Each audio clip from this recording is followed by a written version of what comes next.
By the way, তো বার্ষিক পরীক্ষায়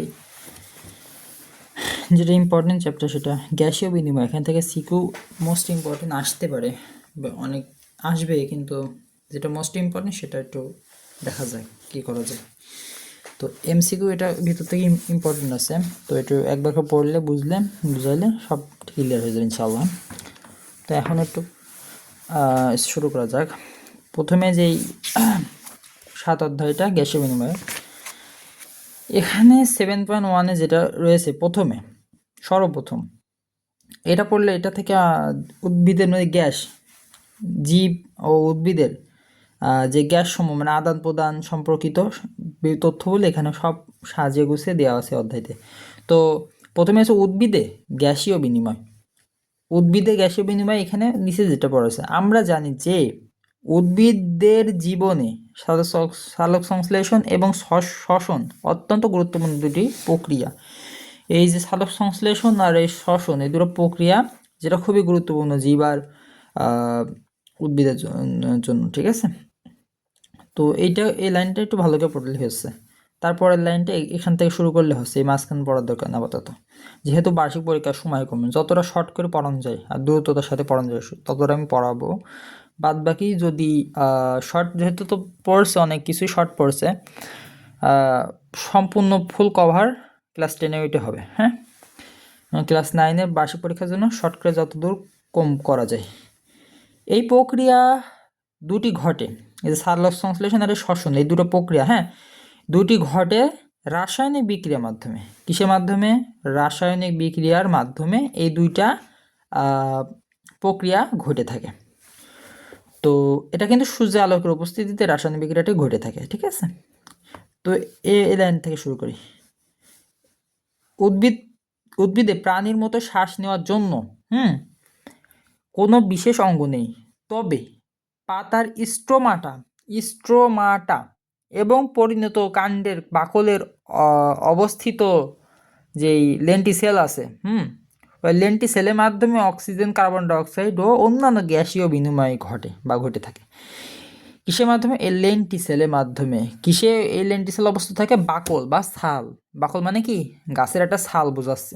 ওই গাছের ছালে এই লেন্টিসেল উপস্থিত থাকে, আর এই লেন্টিসেল উপস্থিত থাকার কারণেই এই অক্সিজেন, কার্বন ডাইঅক্সাইড, অন্যান্য বিভিন্ন প্রকার গ্যাস এই কি বলা যায়, বিনিময় ঘটে থাকে আর কি, মানে আদান প্রদান ঘটে, ঠিক আছে।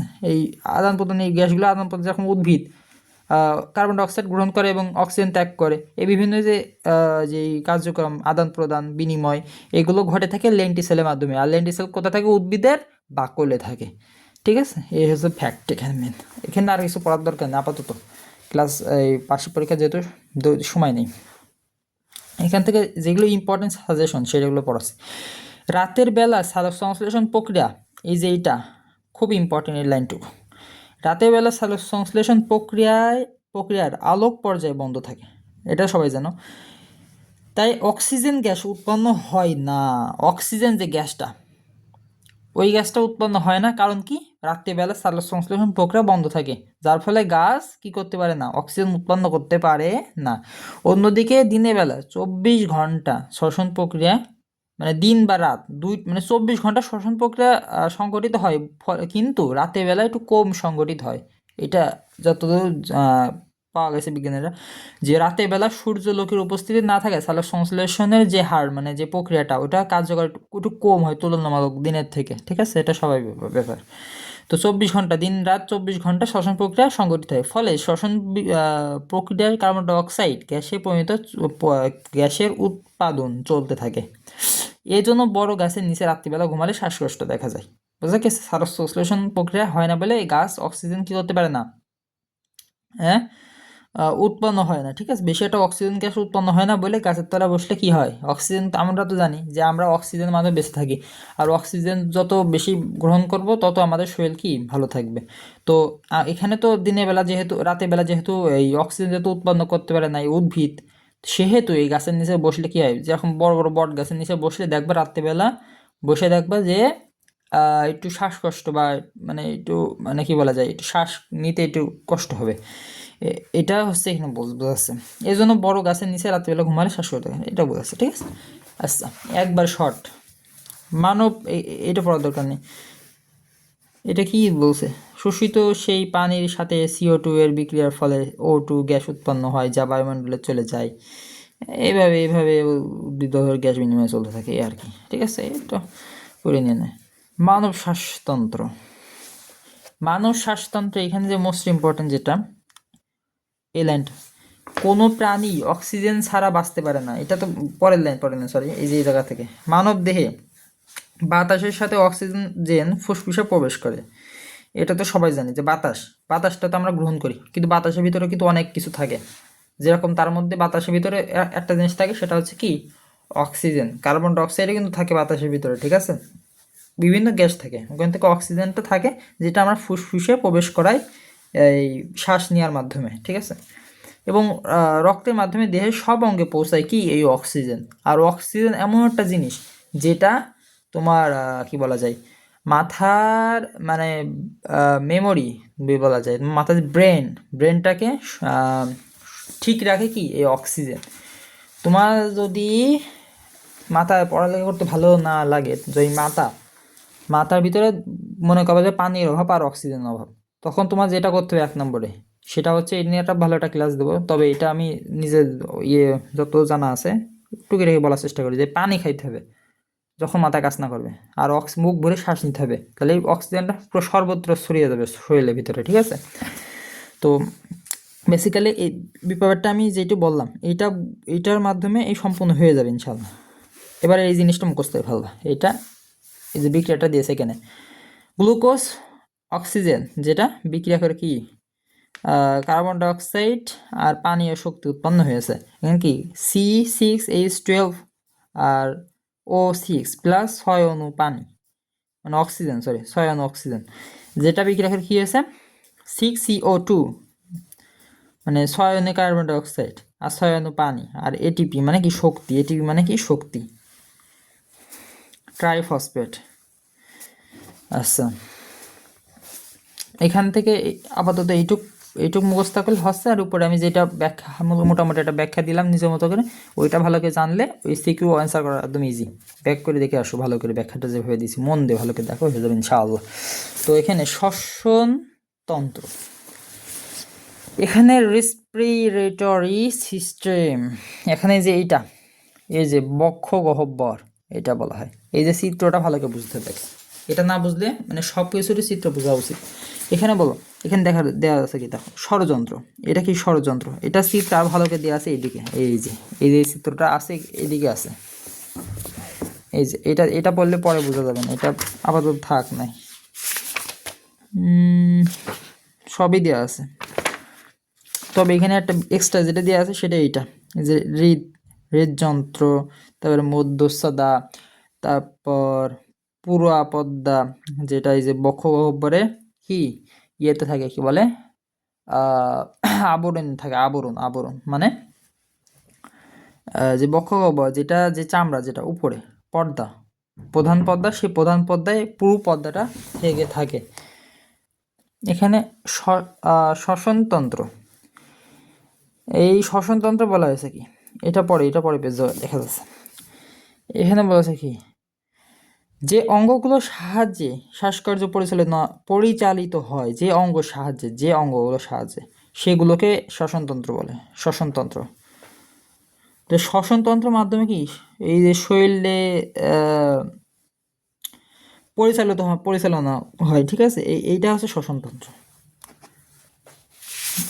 এই যে সংজ্ঞাটা, এটা বলো ক নম্বর অলরেডি চলে এসেছে, ধরে নাও। এটা একটু ইম্পর্টেন্টের সাথে পড়তে হবে শেষ। এইবার মূল জিনিসটা এই যে নাসারন্ধ্র, নাসাপথ, এই যে এখানে দেখো বলছে শ্বসনতন্ত্রের সাথে সম্পৃক্ত অঙ্গগুলো হচ্ছে নাসারন্ধ্র। এই যে নাসারন্ধ্র, নাসাপথ, গলবিল বা গলনালী বা গলবিল, এই গলনালী এটা ধরে নাও। ষড়যন্ত্র, শ্বাসনালী বা ট্রাকিয়া এটা ধরে নিতে হবে, কারণ ওখানে টিক মেলার সময় দেওয়া থাকে যে ট্রাকিয়া কোথায় অবস্থিত। তখন তুমি শ্বাসনালী, ট্রাকিয়া মানে শ্বাসনালী, এটা তুমি বুঝবে কীভাবে, সবগুলো জানা উচিত। তাহলে বায়ুনালী, মূলত এইগুলো ভালোভাবে জানতে হবে, যে ফুসফুস বা বায়ুনলী, এটাকে ব্রোঙ্কাস বলা হয়। বা ব দিয়ে শুরু, ব্রোঙ্কাস ও ব দিয়ে শুরু, এটা ভালো করে জেনে রাখলে বায়ুনলী মানে ব্রোঙ্কাস এটা বোঝা যাবে। ঠিক আছে আপাতত। আর মধ্যস্থতা 1টা 2টো 3টা 4টা 5টা 6টা 7টা, মোট 7টি থাকে। তাহলে মানে ফুসফুস ষড়যন্ত্রের সাথে শ্বাসতন্ত্রের সাথে মোট সম্পর্ক অঙ্গাণু যেগুলো, এগুলো হচ্ছে এই যে এইটা 7টা যে অঙ্গাণু এটা। তো বেসিক্যালি যে এই চিত্রটা এটা একটু ভালো করে দেখি। এই যে নাক দেখছো, আমাদের নাকে ফুটো ভিতরে, এটা নাসা রন্ধ্র বলে এটাকে।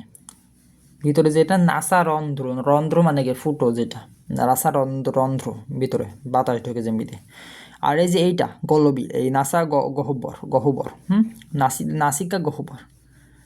নাসিকা গহ্বর, এই নাকে যে শ্বাসটা নেওয়া হয়, যে গলার মানে কি বলা যায়, মাথার এই যে ব্রেন্টের এইদিকে আর গলার এই দিক নিচে উপরে, এই যে এইটা শ্বাস নিয়ে এখান থেকে যে এখানে আসে, এই যে জিনিসটা, এটাকে বলা হয় নাসিকা গহ্বর। এটা ভালো করে মুখস্থ রাখতে হবে, মনে রাখতে হবে। আর এই যে এখান থেকে শ্বাস নিয়ে যে গলা মানে শ্বাস নিয়ে শ্বাসতন্ত্র, আমাদের কিন্তু গলার ভিতরে একটা মেলা পড়ালেখা এসব ব্যাপারে, আপাতত সংক্ষেপে বলি। আমাদের গলা মানে যে আমরা খাওয়ার জন্য একটা আলাদা নালী আছে গলার ভিতরে। আমাদের গলা কিন্তু সব কাজ করে, যে সম্পূর্ণ যে গলা দেখছো, এই যে গলা, এই গলাটার ভিতরে বহু শিরা আছে, বহু শিরা, অসংখ্য শিরা। এই শিরা ভিতরে কি বলা যায়, শিরা ভিতরে মাঝখানে পাইপ থাকে। হ্যাঁ, পাইপ মানে কি, নল মানে নালিকা, কৈশিক নালিকা থাকে, 2টা কৈশিক নালিকা। এই যে এই 2টা কৈশিক নালিকার সাথে থাকে কি যুক্ত, ফুসফুস, এই কি বলা যায় এটাকে, ফুসফুসের মানে বক্ষ গহ্বর এটার সাথে সম্পর্কিত থাকে। ঠিক আছে, মানে ফুসফুস আর কি, এটা তো ফুসফুস, তাই না? তো এইখানে যে আমাদের যে নালিকা থাকে, 2টা নালিকা থাকে, একটা শ্বসনতন্ত্র মানে শ্বাস নেওয়া, আর একটা হলো খাদ্য গ্রহণ করার জন্য যে নালিকাটা থাকে। তো খাদ্য যখন আমরা গ্রহণ করি তখন আমাদের যেই সংক্ষেপে বলি, খাদ্য যখন আমরা গ্রহণ করি তখন আমাদের যেই শ্বসনতন্ত্র মানে আমাদের শ্বাস নিই যেভাবে, ওই শ্বাসতন্ত্রটা বন্ধ হয়ে যায়। যখন আবার খাদ্য গিলে ফেলি, শ্বাসে যখন নেওয়ার চেষ্টা করি, তখন আমার শ্বাস ওই যে বন্ধ হয়েছিল ওটা খুলে যায়। মানে কোনো কিছু ঢোক গিলতে গেলে আমাদের ওই শ্বাস শ্বসন মানে শ্বাস এটা বন্ধ হয়ে যায়, ওই জন্য আমাদের খাদ্য শ্বসনতন্ত্রের যে নালিকা, ওই নালিকা দিয়ে যায় না। এ নিয়ে আরও ব্যাখ্যা ইনশাল্লাহ পরে সময় থাকলে দেখবো করা যায় কিনা। আচ্ছা, আপাতত এটা গলবিল বোঝা গেছে না? এটা কি, এটা ষড়যন্ত্র। গলায় যে একটু হাড় মতো আছে না, সবারই থাকে এই জায়গাটা, হালকা একটু হাড় বেড়ে গেছে গলার মাঝখানে, একটুখানি সামনে একটুখানি বাজছে, মোটা মনে আছে প্র্যাকটিক্যালি দেখো। এইটা হচ্ছে সেই ষড়যন্ত্র। এইটার মাধ্যমে আমরা সুন্দর যে গান গাই, তারপরে তোমার সূরা তেলাওয়াত করি, গজল গাই, এগুলো হচ্ছে এই ষড়যন্ত্রের মাধ্যমে হয়ে থাকে। ষড়যন্ত্র দেখবে এখানে কথা বলার সময় ষড়যন্ত্র কাঁপে, বাজে, কেন এটা কাঁপে, কিন্তু কথা বলতে ওদের দেখো কাঁপছে, এটা ষড়যন্ত্র। আর এটা ট্রাকিয়া মানে কি, এই যে দেখেছ ট্রাকিয়া চলে আসে, এটা কিন্তু মানে শ্বাসনালিকা মানে শ্বাস নিয়ে মানে যায় আর কি। ফুসফুস, এটা ফুসফুস। আর এই যে এটা হচ্ছে এই যে 2টা পাইপ দেখছো, এটা হচ্ছে ব্রঙ্কাসকে, এই যে ব্রঙ্কাস, ঠিক আছে, এটা একটা চলে গেছে। ব্রঙ্কাস মানে কি, ব্রঙ্কাস মানে যে বায়ুনালী মানে বায়ু মানে যেটা বায়ুনালী বা বায়ু যেটাতে যায়, এই ফুসফুস 2টার ভিতরে বায়ু যায়, এটা এখানে বোঝাচ্ছে যে ব্রঙ্কাস মানে বায়ুনালী। ঠিক আছে, এই জন্য এখানে সব পড়ে ফেলতে হবে, এগুলো সব পড়তে হবে, ভালো মুখস্থ করতে হবে। তারপরে লাস্টে যে এটা হচ্ছে ব্রঙ্কিওল। এই চিত্রটার নাম কি জানো? নাসাপথ ও গলবিল। নাসাপথ মানে কি, যে নাক, ওই নাকের ভিতর দিয়ে গলা, মানে নাসাপথ গলবিল বলতে কি বোঝাচ্ছে, নাকের ভিতর দিয়ে গলা, এই সম্পর্কিত তথ্য এখানে। মানে শ্বাস গ্রহণ কীভাবে হয়, এটা এই সম্পর্কিত চিত্র এখানে ফুটিয়ে তুলেছে। তো এবার মূল পড়ায় যাই ফিরে। নাসারন্ধ্র ও নাসাপথ, এখানে ইম্পর্টেন্ট বেসিক যেটা, শ্বাসতন্ত্র, প্রথম লাইনটা পড়তে হবে। শ্বাসতন্ত্রের প্রথম অংশের নাম নাসিকা বা নাক, এটা একটু পড়তে হবে। এটা মুখগহ্বরের উপর অবস্থিত। আমরা তো এটা কি সম্পূর্ণ এখানে যে ব্যাখ্যাটা মানে দেওয়া আছে, এই যেই মানুষ মানে যেটা এখানে পুরো মাথা থেকে শুরু করে পর্যন্ত যেই চিহ্নগুলো দেওয়া আছে, এই চিহ্নিত সম্পর্কে সব ব্যাখ্যা দেওয়া আছে এইটার ভিতরে।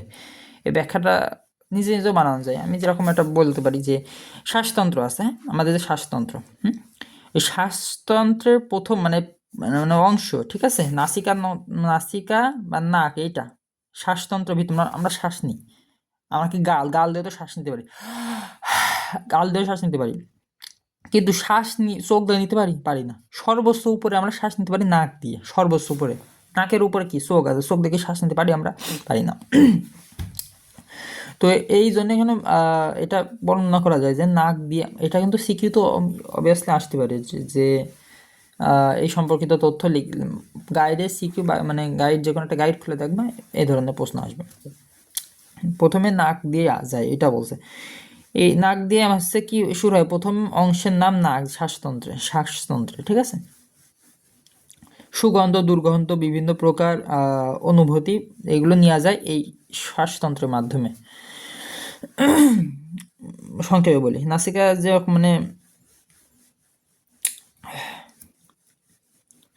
আমরা যে নিঃশ্বাসটা গ্রহণ করি, হ্যাঁ, ওই নিঃশ্বাসটা গ্রহণ করার সময় যে সুগন্ধ কি দুর্গন্ধ ওইটা বোঝা যায় কিভাবে? স্নায়ু থাকে আমাদের শরীরের ভিতরে, বিশেষ এক ধরনের স্নায়ু অঙ্গ থাকে যেটা উদ্দীপিত করে। এই যেখানে দিয়ে দিয়েছে যে স্নায়ু এই অঙ্গকে উদ্দীপিত করে, উদ্দীপিত করার ফলে আমরা বুঝতে পারি এটা কি সুগন্ধ কি দুর্গন্ধ। রেস্টুরেন্টে গেলে যেরকম একটা সুগন্ধ পাওয়া যায়, ফুলের বাগানে গেলে কি সুন্দর সুগন্ধ পাওয়া যায়, ময়লা আবর্জনা ওখানে গেলে কি দুর্গন্ধ পাওয়া যায়।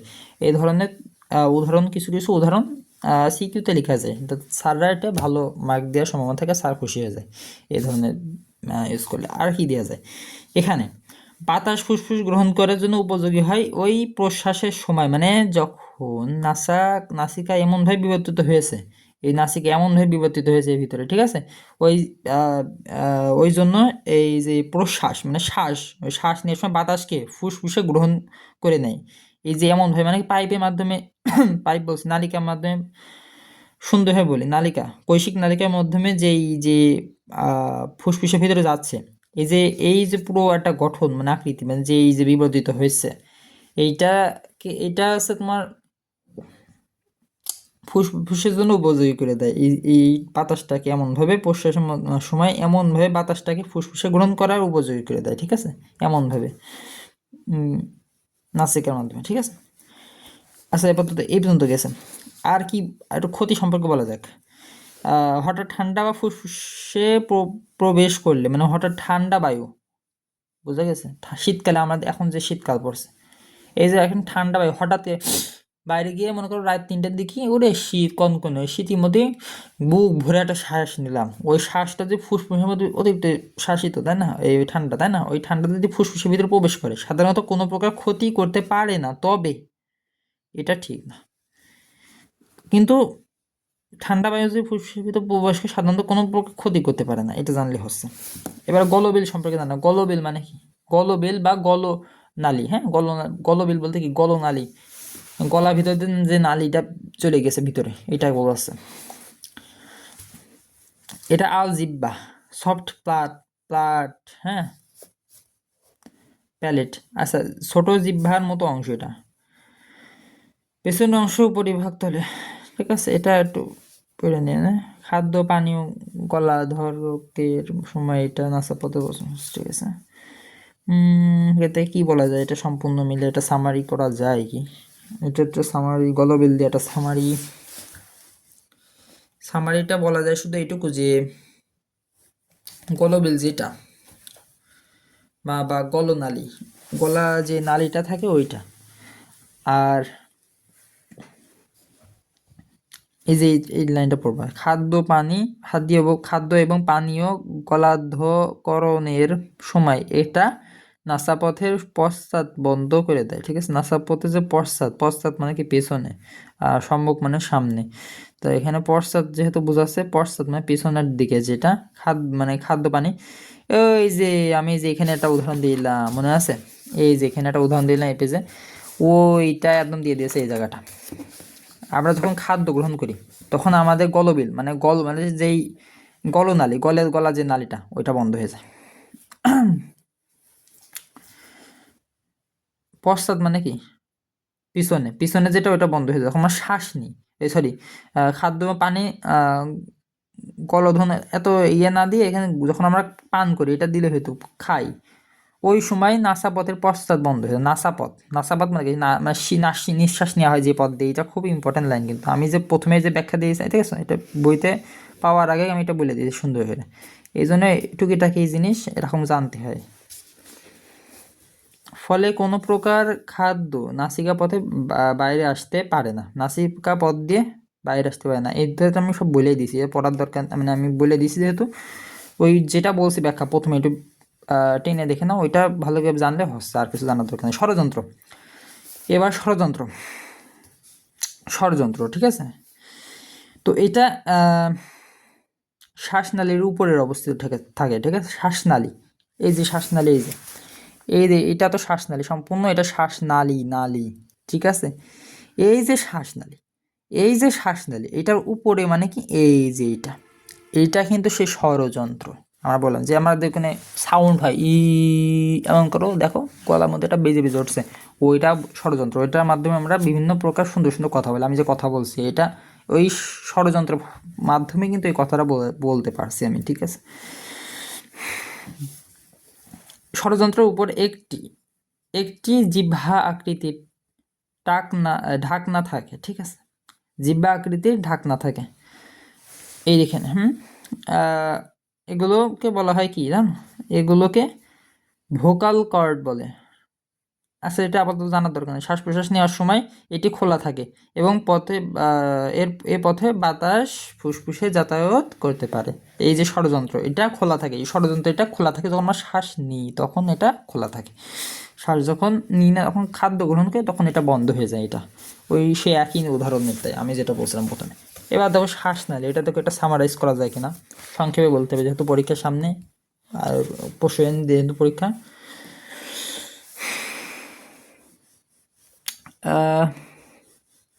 যাদের হাতে সময় কম, এই ক্লাসটা মনে করো তাদের জন্য সংক্ষেপে একটু করে দিই। এটা শ্বাসনালীটা কি, শ্বাসনালী তোমার ব্যাখ্যা তুমি নিজে নিজে করতে পারো, এত ব্যাখ্যা সব দেখা লাগে না। শ্বাসনালী কি, এই যে এদের শ্বাসনালী, যেটা মাধ্যমে নাসাপথ দিয়ে বায়ুর মধ্যে যে অক্সিজেন থাকে বা যেটা থাকে, ওই মানে এক কথায় আছে যে বাতাস মানে নিঃশ্বাস, ওইটা নাসারন্ধ্র দিয়ে আমরা নিঃশ্বাস নিয়ে নাসা গহ্বর দিয়ে এই গলবিল মানে গলার যেই গলার নালী, এই গলার নালীর ভিতর দিয়ে ষড়যন্ত্র খুলে যায় তখন। হ্যাঁ, তখন তো খাদ্য না, যখন আমরা নিঃশ্বাস নিই তখন ষড়যন্ত্র খুলে যায়। ওই ষড়যন্ত্র দিয়ে ওই সে শ্বাসনালী বা ট্রাকিয়া, ওইটা ভিতর দিয়ে যায় কোথায়, ফুসফুসের ভিতরে, ঠিক আছে। বক্ষ গহ্বর, এক কথায় বক্ষ গহ্বর এটা সম্পূর্ণ। আমরা যখন শ্বাস নিই তখন বক্ষ গহ্বরটা কি প্রসারিত হয়, যখন শ্বাস ছাড়ি ত্যাগ করি তখন বক্ষ গহ্বরটা কি হয়, কী হয়, সংকুচিত হয়। এটা এদিকে আসে আরও। হ্যাঁ, আমি একটু আগে থেকে বলে দিলাম ভালোর জন্য, যে সুবিধা হয় পরবর্তীতে। আচ্ছা, এটা এই আর কি মানে দেহাবৃত, এই মানে শ্বাস নিলে কী কী করা আছে এতে দেওয়া আছে। ফাঁপানল, এটা শ্বাসনালী সম্বন্ধে এটা হয়তো সবাই জানো যে তোমরা, যে ফাঁপানল এটা কি। ফাঁপানল এই যে এটি খাদ্যনালীর সামনে অবস্থিত। আমরা জানি শ্বাসনালী খাদ্যনালীর সামনে অবস্থিত। পশ্চাতে যে এটা পড়েছিলাম, পশ্চাৎ মানে কি খাদ্যনালীর পিছনে, এই খাদ্যনালীর সামনে, কিন্তু শ্বাসনালী পিছনে। আমরা শ্বাসনালীর পিছনে পড়েছিলাম না, পশ্চাৎ। এবার দেখে এটা সম্মুখে হবে, সামনে বা সম্মুখে, ঠিক আছে। এটা সামারাইজ কীভাবে করা যায় দেখি একটু, জাস্ট শ্বাসনালী প্রাচীর কথা বলবো।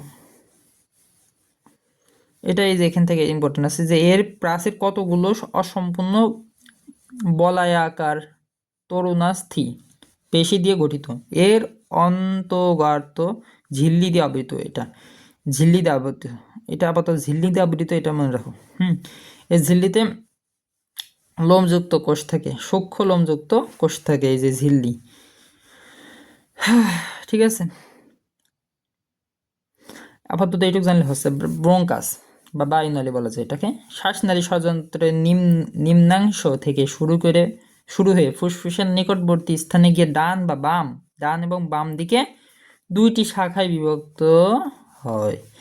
এই শাখাগুলো যথাক্রমে বাম এবং ডান ফুসফুসে প্রবেশ করে। এগুলো ব্রঙ্কাস বা এক বছরে ব্রঙ্কাস নামে পরিচিত। এই ফুসফুস প্রবেশ করার পর ব্রঙ্কাস দুইটি অসংখ্য শাখা প্রশাখা বিভক্ত হয়, এগুলোকে অনুক্লোম শাখা বলে। এদের গঠন শৈলী শ্বাসনালী অনুরূপ, ঠিক আছে।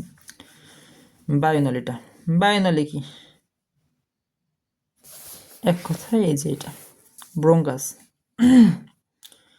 এই যে বায়ুনলী, এই দুইটা বায়ুনলী। এইটা দিয়ে তুমি নিজের মতো লিখতে পারো, এটা না দিয়ে। এটা থেকে একটু ধারণা নিয়ে নাও। ফুসফুস ষড়যন্ত্র প্রধান ফুসফুস না, ফুসফুসের ভিতরে সব হয়। ফুসফুসের ভিতরে এই যে বাতাসের ক্ষেত্রে সব হয়। যেরকম তুমি বাতাস নাও, বাতাসের ভিতরে অক্সিজেন থাকে, ওই অক্সিজেনটা তোমার কি ফুসফুসে যায়। ফুসফুসের মাধ্যমে ওখান থেকে আল্লাহ এমনভাবে আমাদের শরীরের গঠন করেছে, শরীরটাকে ভিতরে যে অঙ্গ প্রত্যঙ্গগুলো দিয়েছে সেগুলো অত্যন্ত ইম্পর্টেন্ট। যেমন ফুসফুসের মাধ্যমে যে প্রসেসিংয়ের মাধ্যমে ওই যে যে বাতাস অক্সিজেন, ওইটা প্রসেসিংয়ের মাধ্যমে রক্তের সাথে মেশে, এবং ওইটা বিভিন্ন শিরা উপশিরার মাধ্যমে অক্সিজেন পৌঁছায়, এবং ওইটা এমনভাবে সর্বত্র ছড়িয়ে পড়ে শরীরের ভিতরে ফুসফুসের মাধ্যমে মাথায় উপরে চলে যায় অক্সিজেনটা। ওই জন্য সর্বদা চেষ্টা করা ধুলোবালি না, মানে নিঃশ্বাস ধুলোবালি আলা নিঃশ্বাস কম, মানে যত সম্ভব চেষ্টা করবা না নেওয়ার। কাজ করতে গেলে ধুলোবালি কাজ বেশি একটা ওইদিকে যাওয়ার সময় মাস্ক পরতে হবে, পরে তারপরে ধুলোবালি কাজ করতে হবে।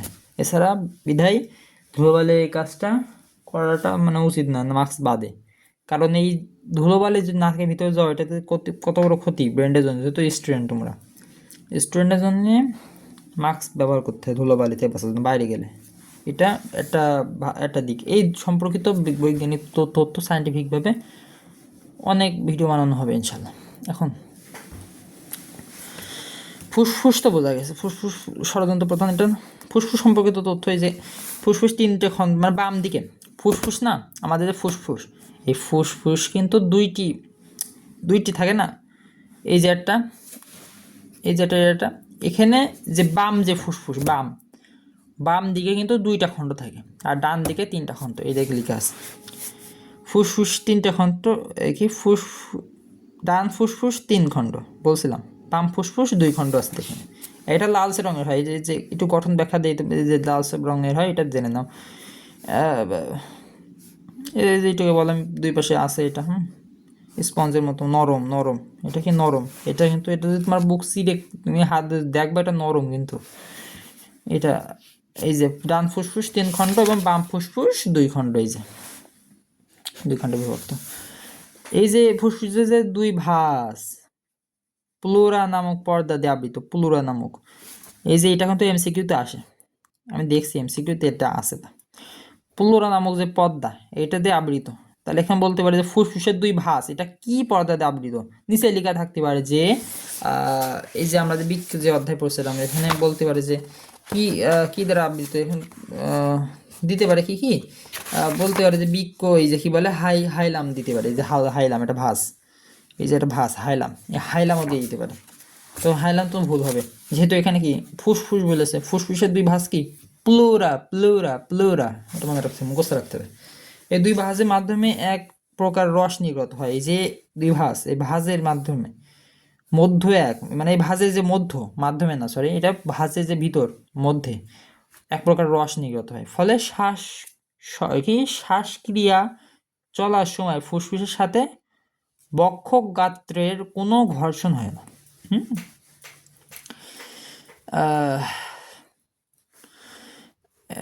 কি বলা যায় লাস্টে, এটা সামারাইজ করতে গেলে লাস্টের লাইনটা পড়েন। বায়ুথলি কৈশিক নালিকা গাত্র এত পাতলা যে এর ভেতরে গ্যাসীয় আদান প্রদান ঘটে। বায়ুথলি এতটাই পাতলা যে কৈশিক নালিকা গাত্র এতটাই পাতলা বায়ুথলি, এক কথায় যে এর ভেতরে গ্যাসীয় আদান প্রদান ঘটে। এর ভিতরে কি ঘটে? গ্যাসীয় আদান প্রদান, গ্যাস। এবার না পড়ব। মধ্যস্থদা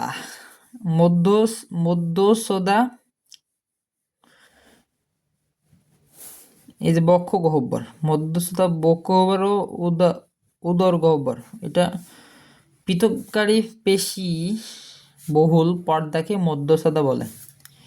এই সংজ্ঞাটা মোটামুটি ইম্পর্টেন্ট আছে, করে নেয়। এটি দেখতে অনেকটা প্রসারিত ছাতার মতো, বক্ষগহ্বর যেটা ছাতা ছাতা, এই যে বক্ষগহ্বর, এই যে বুঝো, ছাতার মতো দেখতে, তা ছাতার মতো তো লাগছে। এখান থেকে যে এই যে এইটা আমি বলি, এখান থেকে তুমি যদি এরম করে দাও দাও দাও দেখি কিরম হয়, এই যে এখান থেকে একটা ডানটি দিয়ে দাও, ছাতা হয়ে যাবেন দেখেন, পুরো একটা ছাতার একটা গঠন চলে আসছে। এটা বলছে তুমি এরকম বলতে পারো, উদাহরণ দিয়ে দিতে পারো, ছাতা না বলে তুমি বলতে পারো ত্রিভুজের মতো দেখতে, এরকম বলতে পারো মোটামুটি একটা ত্রিভুজ। এটা ত্রিভুজই কিন্তু তিনটা কোণা আছে, একটা কোণা দুইটা কোণা তিনটা কোণা, তিন বাহুর সমষ্টি আছে এখানে, যেহেতু এটা সমকোণী, এটা মানে এটা বলতে গেলে কি, এটা যে সমান, এইটা এইটা এটা কিন্তু ঠিক আছে, এই যে এটা লম্ব ধরা যায়, এটা ভূমি ধরা যায়, আর এটা এই যে এটা অতিভুজ ধরা যায়, কিন্তু মানে এটা সমকোণী ত্রিভুজ বলা যায়। এই যে এখান থেকে যে সোজা দাগ যেত, এটা সম্পূর্ণ সমকোণী ত্রিভুজ, এটা সম্পূর্ণভাবে, মানে এটা বোঝার ক্ষেত্রে বলছি, কিন্তু আমি এটা বলছি না যে এটা সমকোণী ত্রিভুজ এরকম কিছু না, এমনি বোঝার ক্ষেত্রে উদাহরণ দেওয়ার সময় বলতে হবে, এটা দেখার সময় তোমার সিকু তুমি নিজের মতো করে যেভাবে করা যায়। শ্বাসক্রিয়া, এই মধ্যস্থতা এটা বলা হয়েছে কি, ফিরে আসে, মধ্যস্থতা শ্বাস প্রশ্বাস গ্রহণ করে গুরুত্বপূর্ণ ভূমিকা পালন করে, মানে এটার কাজটা সম্পর্কে দেখো, সব কিছু আর কিছু না বললেও ওই যে জিনিসটা, ওই অঙ্গ প্রত্যঙ্গ, এগুলো কাজটা জানতে হয় ভালো করে, কাজটা ভালো করে জেনে যাবা সব কিছু না বললে বার্ষিক পরীক্ষা দেওয়ার আগে। মধ্যস্থতা প্রশ্বাস গ্রহণে, মানে প্রশ্বাস ওইটা গ্রহণ করার সময় গুরুত্বপূর্ণ ভূমিকা পালন করে মধ্যস্থতা।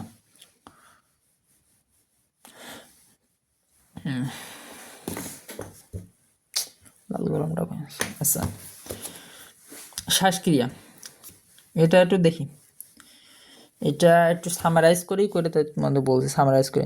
ওকে, এখানে শ্বাস ক্রিয়া না, এখানে শ্বাস কার্য দেওয়া যেত, কারণ ক্রিয়া মানে কি, কাজ, শ্বাসের মানে শ্বাস নেওয়ার সময় যে কাজটা, শ্বাসের যে কাজ সে সম্পর্কিত তথ্য এখানে দেওয়া আছে, তুমি নিজে বানাবে দেখতে পারো শ্বাস নেওয়ার সময় কি কি কাজ হয়। শ্বাস নেওয়ার সময় কি হয়, শ্বাস নেওয়ার সময় তোমার যেই নাসাপথে যায়, যে ওইটা কি হয়, গলবিলের দিকে যায়, গিয়ে নেই ষড়যন্ত্রের ভিতর দিয়ে, ষড়যন্ত্র খুলে যায়, খুলে যায়, তুমি এই তোমার ওই যে শ্বাস, ওই শ্বাসটা আস্তে আস্তে ভিতরের দিকে যায়, গিয়ে ফুসফুসের ভিতরে চলে যায়, ওই যে ফুসফুসের ভিতরে চলে যায় শুধু এইটুকু না, এখানে একটা লজিক আছে, মানে যে কাজটা আছে, ওই যে বক্ষ গহ্বর, ফুসফুস মানে ফুসফুসে যে বক্ষ গহ্বর, দুটো বক্ষ গহ্বর বলা যায় কিন্তু, হ্যাঁ, যে ফুসফুস ঠিক আছে, কিন্তু এই যে দুইটা, এটাকে বক্ষ গহ্বর বলা হয়, বক্ষ গহ্বর, যে হাড়ের ভিতরে থাকে যেহেতু, এটাকে বক্ষ গহ্বর বলা হয়। এই বক্ষ গহ্বরটা যখন তুমি শ্বাস নেওয়া তখন এটা প্রসারিত হয়, ওটা আমি বলছিলাম দেখেছো, আগে বললাম যে সামনে আছে, সামনে আছে, ওইটা প্রসারিত হয়, যখন তুমি শ্বাস ত্যাগ করো তখন ওইটা সংকুচিত হয়। এইটা এই সম্পর্কিত তথ্য এখানে দেওয়া আছে। শ্বাসকার্য চলতেই থাকে সর্বদাই, তোমার টিকে এটা আসতে পারে যে 24 ঘন্টা, মানে শ্বাসকার্য, শ্বাসকার্য মানে শ্বাসক্রিয়া কতক্ষণ হয়, না এখানে 23 ঘন্টা, 24 ঘন্টা, 2 ঘন্টা, 3 ঘন্টা, একদিন 2 দিন এরম দেওয়া থাকে, সরি 1 ঘন্টা 2 ঘন্টা এরম দিন দেওয়া থাকবে না, ঘন্টার সময় দেওয়া থাকবে, তুমি 24 ঘন্টা দিয়ে দেবো, কারণ সারাদিন 24 ঘন্টা আমাদের শ্বাসকার্য, শ্বাসক্রিয়া চলতে থাকে, না হলে আমরা বেঁচে থাকতে পারবো না। সামনে এই যে শ্বাস গ্রহণের নিঃশ্বাস, ঠিক আছে, এই যে এটা উদাহরণ দিয়ে দিয়েছে, এই যে শ্বাসক্রিয়া, আমাদের শ্বাসের যে কাজ, এই যে এটা কিন্তু শ্বাসক্রিয়া বা কার্য,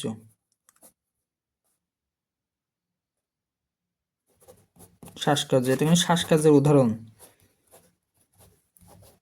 উদাহরণ, ঠিক আছে, শ্বাসকার্যের উদাহরণ এই সম্পূর্ণটা, এটা শ্বাস গ্রহণ ও নিঃশ্বাস ত্যাগ এটা সম্পর্কিত উদাহরণ। এই যে এটা শ্বাস গ্রহণ, এটা হচ্ছে শ্বাস ত্যাগ, এটা শ্বাস গ্রহণ, এটা কি গ্রহণ, এটা কি ত্যাগ, ঠিক আছে। এই যে অক্সিজেন শোষণ কি, ফুসফুসে বায়ুর সাথে কি অক্সিজেনটা চলে যায়, এইভাবে শোষণ হয়, এই হ্যান ত্যান। এই যে এটা দেখো হিমোগ্লোবিন, এটা হিমোগ্লোবিন যেটা, এটা সম্পূর্ণ কি বলা যায় এটাকে, এটা হচ্ছে রাসায়নিক বলা যায়, মানে একমুখী একমুখী বিক্রিয়া বলা যায় এটাকে, তো সব বিক্রিয়া রসায়ন চলে আসছে, একমুখী বিক্রিয়া, এটা বহুমুখী বিক্রিয়া সৃষ্টি হয়েছে, যে হিমোগ্লোবিন এটা একমুখী বিক্রিয়া, যেটাকে বিক্রিয়া করলে বা ভাঙলে এই যে মুক্ত অক্সিজেন আর হিমোগ্লোবিন এই দুইটা পাওয়া যায়, মুক্ত অক্সিজেন আর হিমোগ্লোবিন, এই দুই জিনিস পাওয়া যায়, বহুমুখী বিক্রিয়া হয় যেটা, ঠিক আছে।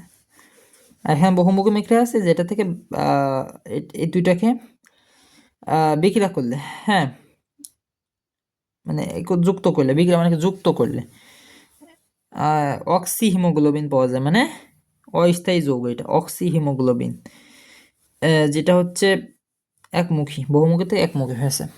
এটা একটু মনে রাখতে হবে। এটা কিন্তু একটু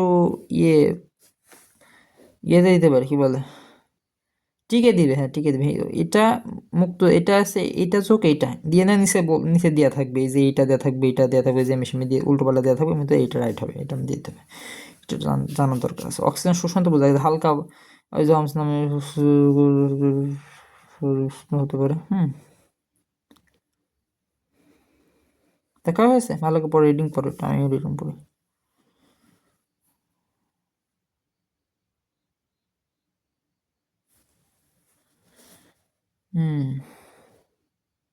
রক্তে প্রবেশ করে এই যে অক্সিজেনটা। এই যে আমি তো সব বইলেই দিছি, আমি একবার সামারি কিন্তু প্রথমেই দিয়ে দিছি, এই পুরো অধ্যায় সামারি। তো আর তারপর একটু টুকে দেখাই দিছি। কার্বন ডাইঅক্সাইডের পরিবহন, খাদ্য জারণ, এই যে এটা একটু দেখতে হবে। খাদ্য জারণ প্রক্রিয়ায় কোষে কার্বন ডাইঅক্সাইড তৈরি হয়। এই কার্বন ডাইঅক্সাইড প্রথমে কোষ আবরণ ভেদ করে আন্তঃকোষীয় তরল ও লাসিকাতে প্রবেশ করে এবং সেখান থেকে কৈশিক নালিকা প্রাচীরের ব্যাসে ভেদ করে রক্তরসে প্রবেশ করে। কার্বন ডাইঅক্সাইড প্রধানত সোডিয়াম বাইকার্বনেট, ঠিক আছে। এটা কি সোডিয়াম বাইকার্বনেট রূপে রক্তরসের মাধ্যমে এবং পটাশিয়াম বাইকার্বনেট রূপে লোহিত রক্তকণিকা দিয়ে পরিবাহিত হয়ে ফুসফুসে আসে, যেখানে কৈশিক নালিকা নালী ও বায়ুথলি ভেদ করে দেহের বাইরে নির্গত হয়। আর ফুসফুসে যেখানে কৈশিক বায়ু ভেদ করে দেহের বাইরে নির্গত হয়। এটার এই যে কার্বন ডাইঅক্সাইড যে বায়ুর ভিতর দিয়ে আমরা যে বায়ু দিয়ে মানে আমরা নিঃশ্বাসের মাধ্যমে নিয়ে নিই, বায়ুর ভিতরে তো কার্বন ডাইঅক্সাইড থাকে, আমি বলছিলাম আগে। এটা কিভাবে বের হয়, এটা বের হওয়ার পদ্ধতি এখানে দিয়ে দিয়েছে, পরিবহন। এটা রক্তরসের মাধ্যমে পটাশিয়াম বাইকার্বনেট লোহিত রক্তকণিকা দিয়ে, লোহিত রক্তকণিকা আমার ভিতরে আছেন লোহিত রক্তকণিকা, শ্বেত রক্তকণিকা, অনুচক্রিকা জমাট বাঁধায়। লোহিত রক্তকণিকার একটা গুণ আছে যেটা কি, এটা পরিবাহিত হয়ে ফুসফুসে আসে, মানে কি বলা যায়, মানে কার্বনেট যে রূপে লোহিত রক্তকণিকা দিয়ে, মানে যে কার্বনেট, এই যে কার্বন ডাইঅক্সাইড প্রধানত বাইকার্বনেট, মানে কি সোডিয়াম বাইকার্বনেট। এটা কি কার্বন ডাইঅক্সাইড মূলত কি সোডিয়াম বাইকার্বনেট। এই সোডিয়াম বাইকার্বনেট লোহিত রক্ত মানে কণিকা মাধ্যম দিয়ে পরিবাহিত হয়ে ফুসফুসে আসে, যেখানে কৈশিক নালী ও বায়ুথলি ভেদ করে। আমাদের যে ফুসফুসে কৈশিক নালী আছে না, কৈশিক নালী আর বায়ুথলি মানে যেখানে বায়ু জমা হয়, ওইটা ভেদ করে কি হয়, দেহের বাইরে নির্গত হয়। দেহের বাইরে মানে কি, আমাদের যে দেহ, এই যে দেহ মানে সম্পূর্ণ যে এই যে এইটা চামড়া, মানে বুকের ভিতরে, আমি বুক তো দেখাতে পারছি না, এটা ভিতর দিয়ে বের হয়ে চলে যায়। আল্লাহ তাআলা কীভাবে সৃষ্টি করেছে দেখো, এইটা সম্পর্কে তথ্য এখানে একটু রিডিং করে নেবে। এটা ভালো করে বুঝে নিবা, রিডিং করলে হবে না, মুখস্থ করা যাবে না। জীববিজ্ঞান মুখস্থ, সবাই বলে জীববিজ্ঞান মুখস্থ, আসলে মুখস্থ জিনিস নাই। এটা বুঝে বুঝে ঘটনার গল্প দিয়ে পড়লে একদম সিম্পল, এটা মুখস্থ কোনো কিছু না, যে টেস্ট দিয়ে রয়েছে। এবার এটা আসল জিনিস, এখান থেকে সিকু মাস্ট আসবেই ইনশাল্লাহ। শ্বাসনালী সংক্রান্ত রোগ, এটা পড়ার দরকার নেই একবার এই জায়গাতে। অ্যাজমা বা হাঁপানি, অ্যাজমা বা হাঁপানি দুইটা পড়তে হবে ভালো করে, মানে দুইটা শব্দ দিন। হাঁপানি বলতে কি, এই যে এটা কিন্তু হাঁপানি। অনেকে বলে যে বিড়ি সিগারেট খেলে হাঁপানি হয়, হ্যাঁ। আর হাঁপানি রোগটা কি আমি বলি শোনো, ইম্পর্টেন্ট। হাঁপানি এই রোগটা হয় কিভাবে, এই সম্পূর্ণ পড়ার আগে আমি বলি, ধারণা দিই হাঁপানি রোগটা হয় কিভাবে। হাঁপানি রোগটা তোমার যেই জ্বর আসলে জ্বর মানে রোগ না, তোমার ধরো একটা অ্যালার্জি আছে, অ্যালার্জি একটা রোগ না। তোমার ধরো মনে করো কি বলা যায়, ঠান্ডা কাশি আসছে, ঠান্ডা লাগছে, এটা তোমার একটা রোগ, তাই না? তো এই যে রোগ, এটা নির্মম হয় না? তোমার তো জ্বর আসলে তুমি জ্বর কি সারা জীবন থাকে? একটা সময় তো এটা কি হয়, রোগ প্রতিরোধ হয়ে যায়। তোমার শরীরের ভিতরে কি এই অ্যান্টিজেন, মানে তোমার শরীরের ভিতরে যে এই যে রোগ প্রতিরোধ করার যে ক্ষমতা, এটা আল্লাহ দিয়ে দিয়েছে। এই রোগ প্রতিরোধ করার যে ক্ষমতা, এই ক্ষমতাটা অতিরিক্ত পরিমাণ যখন, অতিরিক্ত রোগ প্রতিরোধ যখন করা হয়, অতিরিক্ত যখন রোগ প্রতিরোধ ক্ষমতা তোমার শরীরে যখন হয়, তখন এই হাঁপানি রোগটা হয়। অতিরিক্ত যখন রোগ প্রতিরোধ ক্ষমতা হয়, মানে কি রোগ যখন নির্মম করে অতিরিক্ত, অর্থাৎ তোমার শরীরে যদি অনেক বেশি রোগ হয়, ওই রোগটা নির্মম করতে হবে, ওই রোগটা দূর তো করতে হবে। ওষুধ খেয়ে হলে তো দূর হয়, ওষুধ খাইলে কি দূর হয় নাকি? ওষুধ কি দূর করে দেয় নাকি? ওষুধটা তোমার শরীরে ওই যে রোগ প্রতিরোধ ক্ষমতার যে শক্তিটা আছে, ওইটার মাধ্যমে তো নির্মম হয়। ওই শক্তিটা তোমার যদি অতিরিক্ত ক্ষয় হয়, তাহলে ওই অ্যাজমা বা হাঁপানি হয়। যেরকম বিড়ি সিগারেট খাইলে কি হয়? আমাদের কিডনি ড্যামেজ হতে থাকে। আমাদের যে ওই সমস্ত যে রোগ প্রতিরোধ, মানে আমি এক কথা বলতে, বিড়ি যেই পচা যেই ধোঁয়াটা, বিড়িটা কি ভালো? ভালো না। বিড়ির ভিতরে প্রচুর ক্ষতি থাকে, প্রচুর ক্ষতি। যে মাদক, এক কথায় ওইটা যখন ভিতরে যায়, তখন রক্তের সাথে কিন্তু মেশে ওইটা। ফুসফুস, যে আমরা যে ফুসফুসের ভিতরে দেয়, ফুসফুসের ভিতরে যে অক্সিজেন যে মাথার সাথে সংরক্ষণ আছে, মানে মাথার সাথে সংযোগ আছে, ওই যে অক্সিজেনটা মাথায় গিয়ে আমাদের মাথা ফ্রেশ থাকে, এই জন্য বুক ভরে শ্বাস নিতে হয়। এমনি তেমনি সিগারেটের ধোঁয়া, ওইটা কি শরীরে রক্তের সাথে মেশে, ওইটা মিশলে শরীরের ভিতর কি রোগ রোগ হয় না? আর ওইটাকে প্রতিরোধ মানে মনে হয় না কিছু যে হ্যাঁ আমার কোনো রোগই হয়নি আমার। আসলে তোমার ভিতরে অনেক রোগ হয়, কিন্তু ওই রোগটা প্রতিরোধ করার ক্ষমতা তোমার শরীরের ভিতরে আল্লাহ তাআলা দিয়েছে। সিগারেট খাওয়ার ক্ষেত্রে না, অন্যান্য ক্ষেত্রেও। তখন ওই সিগারেট অতিরিক্ত খাওয়ার ফলে ওই রোগ প্রতিরোধ ক্ষমতা অতিরিক্ত পরিমাণ করতে থাকে। ওই অতিরিক্ত পরিমাণ রোগ প্রতিরোধ ক্ষমতা করার কারণে এই অ্যাজমা বা হাঁপানি এগুলো হয়ে থাকে। শুধু সিগারেট খেলে যে এরকম হাঁপানি হয় তা কিন্তু না, বা অ্যাজমা তা কিন্তু না। এটা আরও উদাহরণ আছে। তোমার অতিরিক্ত মাত্রায় জ্বর, অতিরিক্ত মাত্রায় ডায়াবেটিস, অতিরিক্ত মাত্রায় মনে করো তোমার প্রচুর গরমের ভিতর থাকা বা প্রচুর ঠান্ডার ভিতর থাকায় তোমার ঠান্ডা কাশি লাগতেছে, ওই সময় হাঁপানি জিনিসটা আসে। তুমি দেখবা যে যারা মনে করো শীতের দেশে বসবাস করে, তারা কিন্তু হাঁপানি হয় মাঝে মাঝে তাদের, কারণ তাদের সবসময় ঠান্ডা লেগে থাকে, নাকের ভিতর সর্দি লেগে থাকে এবং কাশি হয়, গলা ব্যথা, এই ধরনের জিনিস হয়ে থাকে মাঝে কিছু কিছু সময় দেখা যায়। ওইটা হাঁপানি রোগের মধ্যেই পড়ে। এই যে উদাহরণ দিলাম, আমি যে এইটুকু বললাম, যে আমি যে কথাটুকু বললাম, এই কথাটুকু যদি তুমি মাথার মধ্যে একদম ঢুকায় রাখতে পারো, তাহলে তুমি সিকিউ অ্যান্সার করা তোমার পক্ষে একেবারে আনবিলিভেবল, আনবিলিভেবল, ঠিক আছে? এটা বিশ্বাস অবিশ্বাস্য একটা ব্যাপার, যে আমি যে বুঝালাম, এটা সচরাচর কেউ বোঝায় না, অনেক। এবার দেখো, ওইটা কিন্তু আমি যে ব্যাখ্যা করলাম, ওই ব্যাখ্যাগুলো কিন্তু 3-4 বার শুনবা। কয়বার? 3-4 বার, 3-4 বার, 2 বার, সর্বনিম্ন 2 বার। শোয়ার আগে একবার শুনিয়ে নিবা, তাহলে দেখবা তোমার সব ঠিক হয়ে যাবে ইনশাল্লাহ। এই যে অ্যাজমা বা হাঁপানি, এটা হওয়ার কারণ কি? যেসব খাবার খেলে অ্যালার্জি হয়, সেই খাবারগুলো এখানে দেওয়া আছে, কিছু খাবার দেওয়া আছে, এটা পড়ে নিবা। মাছ, গরু মাংস তো জানো তো কি কি খেলে অ্যালার্জি হয়। এই অ্যালার্জি বায়ুর সাথে ধোঁয়া, ধুলোবালি, ফুলের রেণু ইত্যাদি শ্বাস গ্রহণের সময় ফুসফুসে প্রবেশ করলে হাঁপানি হতে পারে। সর্দি কাশি থেকে হাঁপানি হওয়ার আশঙ্কা থাকে। বছরের বিশেষ ঋতুতে এই পরিবর্তনের সময় এই রোগ বেড়ে যেতে পারে। এই রোগের লক্ষণগুলো দেওয়া আছে, দেখো। এই রোগের লক্ষণ কি? এই যে অ্যাজমা বা হাঁপানি বা অ্যাজমা, এই হাঁপানি বা অ্যাজমা রোগের লক্ষণগুলো কি? হঠাৎ শ্বাসকষ্ট বেড়ে যায়। হঠাৎ শ্বাসকষ্ট মানে শ্বাস নিতে অসুবিধা হয়, হঠাৎ করে, হুটহাট করে মনে শ্বাসকষ্ট উল্টোপাল্টা হয়, বা মাঝে মাঝে ঠিক হয়ে যায়, আবার হঠাৎ করে মনে শ্বাসকষ্ট হচ্ছে, এইটা তোমার হাঁপানি রোগের একটা অংশ। শ্বাসকষ্টের দম বন্ধ হওয়ার মতো অবস্থায় সৃষ্টি হয়। দমটা বন্ধ হয়ে আসে, মনে হয় যে আর নিঃশ্বাস নিতে পারছে, নাক মনে হচ্ছে টিপে ধরে রেখেছে, এরকম মনে হয়। ঠোঁট নীল হয়ে যায়, নীল ঠোঁট, অনেকে কালো হয়, লাল হয়, কমলা হয়, গোলাপি হয়, এটা কি বলছে? ঠোঁট নীল হয়ে যায়, এই অ্যাজমা রোগ বা হাঁপানি রোগের ফলে। গলা যে শিরা, ওটা ফুলে যায়, কিন্তু সাধারণ মানুষ না, কিন্তু এটা সাধারণ মানুষের কিন্তু রোগ বলতে গেলে সাধারণ মানুষের কি বলা যায়।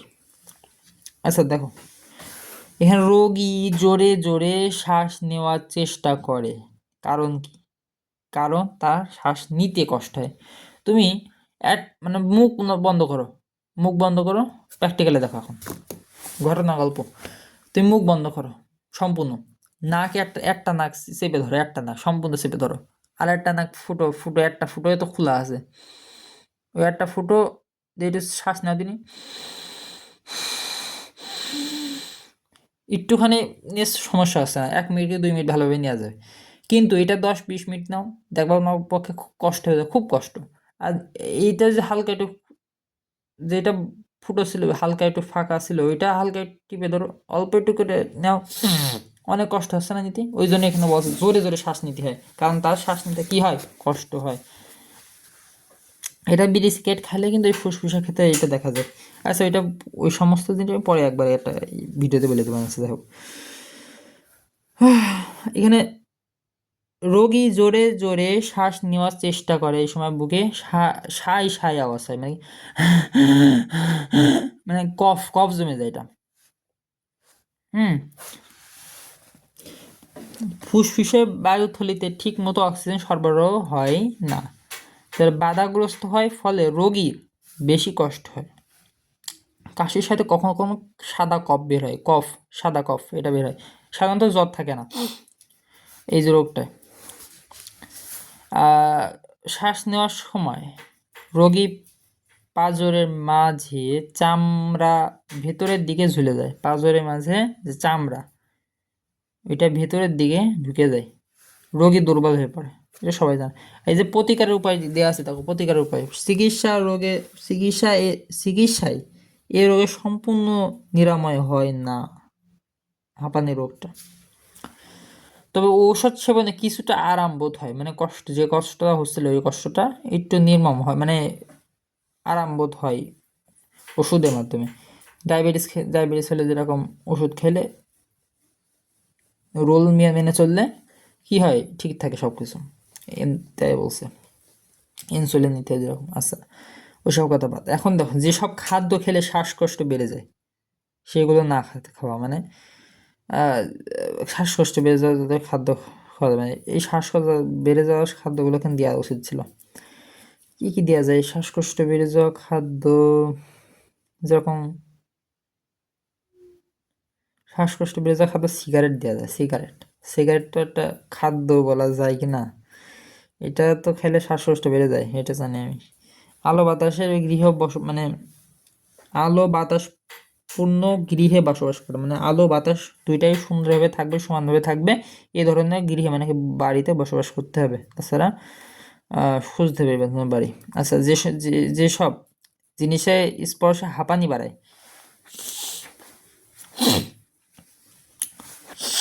তা ব্যবহার করা থেকে বিরত রাখতে হবে, যেমন পশুর চামড়া, লোম, কৃত্রিম আঁশ, এগুলোকে হাঁপানি বাড়ায়। কৃত্রিম আঁশ, কম্বলে ঘুমাবো না, হাঁপানি আসলে তার কম্বলে ঘুমানো উচিত না, এটা বললে হইতো। কম্বলে কেটে লোম লোম মতো থাকে, ওইটা কিন্তু বিভিন্ন ধরনের পশুর লোম দিয়ে তৈরি করা হয়, দামি দামি যদি কম্বল হয়ে থাকে। এই হচ্ছে কাহিনী। প্রতিরোধ করতে গেলে কি করতে হবে, সর্বপ্রথম তোমার যেটা করতে হবে, স্বাস্থ্যকর পরিবেশে বাস করতে হবে। হাঁপানি রোগ এটা বিরাট একটা রোগ। আচ্ছা বায়ু দূষণ, বসবাস মানে বাসস্থান, এটা কি করতে হবে, শ্বাসকষ্ট হতে পারে, মানে কর্মক্ষেত্রে বায়ু দূষণ বাসস্থান বা কর্মক্ষেত্রে শ্বাসকষ্ট হতে পারে, এই ধরনের এমন সব বস্তু সংস্পর্শ পরিহার করতে হবে। ঠিক আছে, হাঁপানি রোগী শ্বাসকষ্ট এটা ইম্পর্টেন্ট। লাঘবের জন্য সবসময় সাথে ঔষধ রাখা, মানে সাথে ঔষধ রাখতে হবে এবং প্রয়োজনে ব্যবহার করতে হবে, প্রয়োজন মতো আন্দাজে গুন্দাজে ব্যবহার করতে হবে না। চিকিৎসক এক কথা এখানে সুন্দর করে দিলে ভালো হতো যে চিকিৎসকের পরামর্শ অনুযায়ী ওষুধ সেবন করতে হবে, শেষ। ব্রোঙ্কাইটিস বা বায়ুনালী, হ্যাঁ। তো শ্বাসনালীর ভিতরে আবৃত প্রদাহ বা ব্রোঙ্কাইটিস বা বায়ুনালী, এটা সংজ্ঞা মুখস্থ করবো, ক নম্বর দিয়ে দেবে, বলতে পারি যে বায়ুনালী কাকে বলে। শ্বাসনালীর ভেতরে আবৃত প্রদাহকে ব্রঙ্কাইটিস বা বায়ুনালী বলে। ধূমপান অস্বাস্থ্যকর পরিবেশে ও দূষণ, অস্বাস্থ্যকর পরিবেশ ও দূষণ।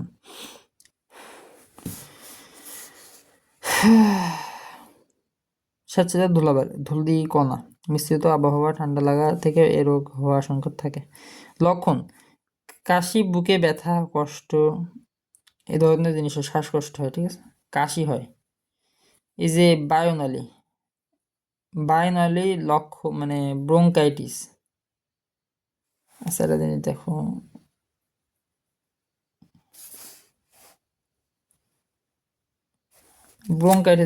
ব্রোঙ্কাইটিস একটা রোগের নাম।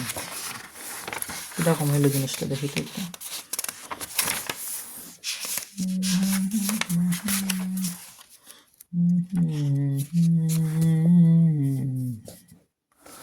ও হো,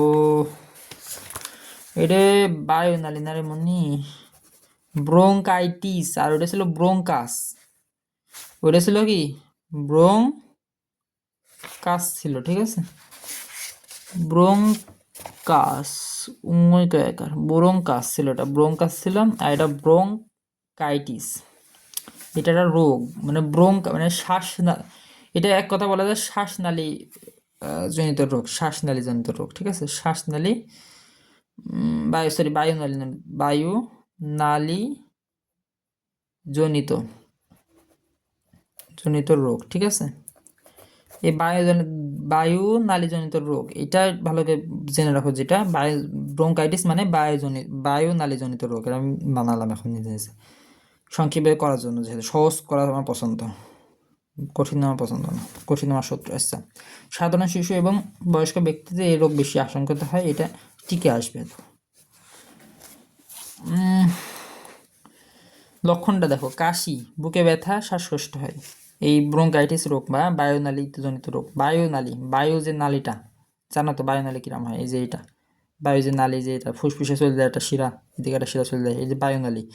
হ্যাঁ, এই যে বায়ুনালী, যে ভিতরে যে বায়ুনালী, একটা নালী আর একটা নালী, দুইটা নালী, এখানে যে নালীটা, এটা বলছে। কাশি, বুকে ব্যথা, শ্বাসকষ্ট হয়। আর কাশির সময় রোগীর বুকে প্রচণ্ড ব্যথা অনুভব হয়, বুকে কি হয়, ব্যথা অনুভব হয়।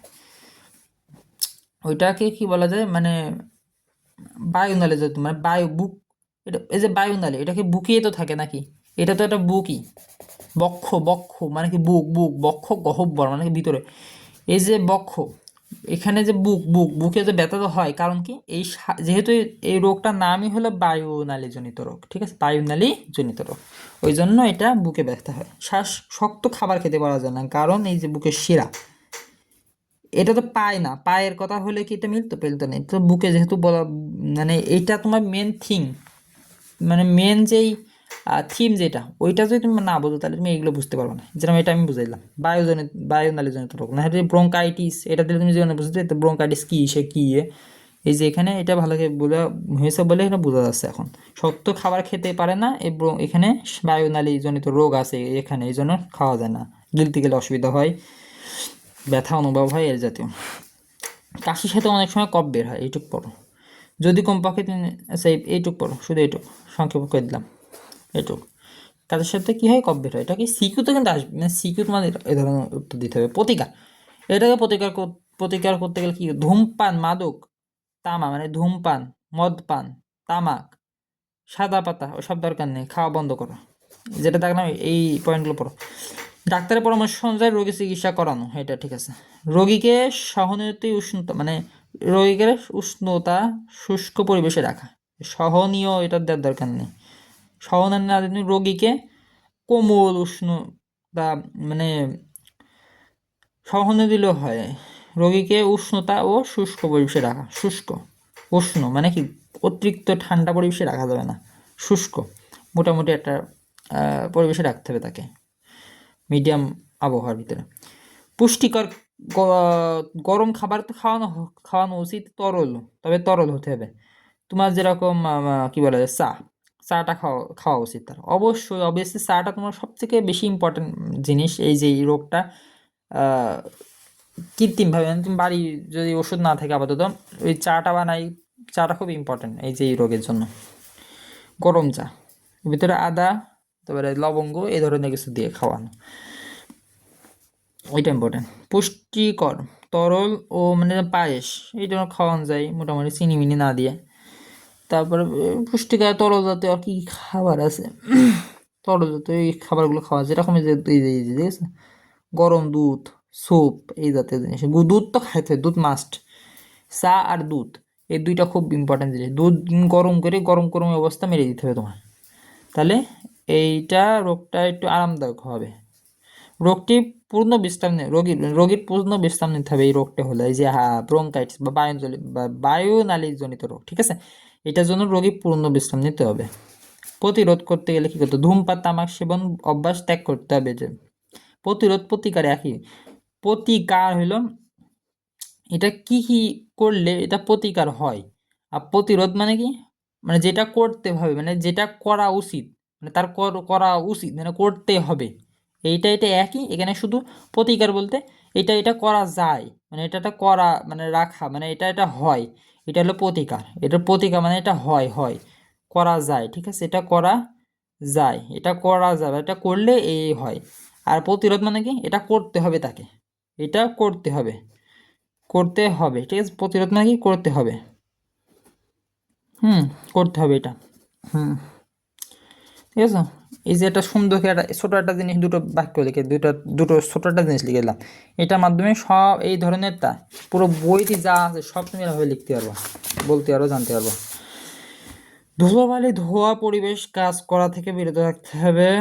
রোগীর পূর্ণ বিশ্রাম নিয়ে নিতে হবে, এটাও দেওয়া যাবে। শিশু বা বয়স্কদের মাথা ঠান্ডা না লাগে, মাথাটা ঢেকে রাখতে হবে, টুপি পরতে হবে সবসময় যদি রোগ থাকে। শিশু বা বয়স্ক লোকের যেন মাথা ঠান্ডা না লাগে সেদিকে নজর রাখতে হবে, আচ্ছা, এটা সম্পূর্ণ পড়তে হবে সুন্দর করে। আচ্ছা, এইবার আসো, এই তো হয়ে গেল। আরে ভাই, 1 ঘন্টায় মনে করো তোমার একটা অধ্যায় শেষ হয়ে যাচ্ছে। ফুসফুসের ক্যান্সার, আচ্ছা, নিউমোনিয়া, পেনেউমোনিয়া, এটাকে বলা হয় পেনিউমোনিয়া। এখানে নিউমোনিয়া ধরে নাও, নিউমোনিয়া একটি ফুসফুসের রোগ, ঠিক আছে। এই যে এখানে একটা রোগ দিয়েছে, আমি যেরকম এর আগে রোগ দিলাম নিউমোনিয়া না, আমি দিলাম এটা বায়ুনালীজনিত রোগ, এরকম এটা এখানে দিয়ে দিয়েছে। আগে কিন্তু বায়ুনালীজনিত রোগ দিয়ে আসছিল কি কোনো লেখা, দেখিলাম না।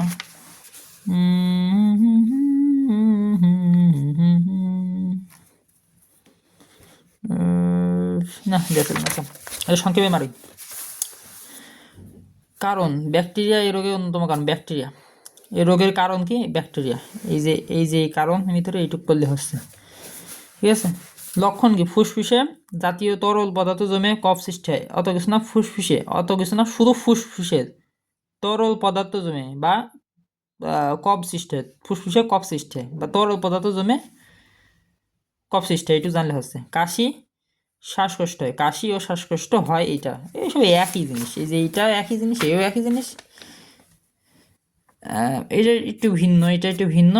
এই যে এইটা আর এই বি সি, এটা একই জিনিস, বি আর এটা কি সি, একই জিনিস। এখানে কাশি হয়, দেহ তাপমাত্রা বৃদ্ধি পায়, অর্থাৎ বেশি জ্বর হয়।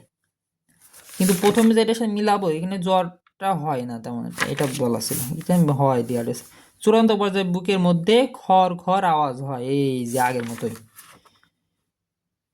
এই যে সায় আওয়াজ হয়, এটা ক্ষয়, এটা মিল আছে অবশ্যই, থাকো, এটা সায় আওয়াজ হয় বা খড় আওয়াজ হয়, এটা তোমার এই যে এটা ক্ষেত্র হয়, এই যে ব্রোঙ্কাইটিস, এটা ক্ষেত্রে কিন্তু খড় আওয়াজ হয় বুকের ভিতরে,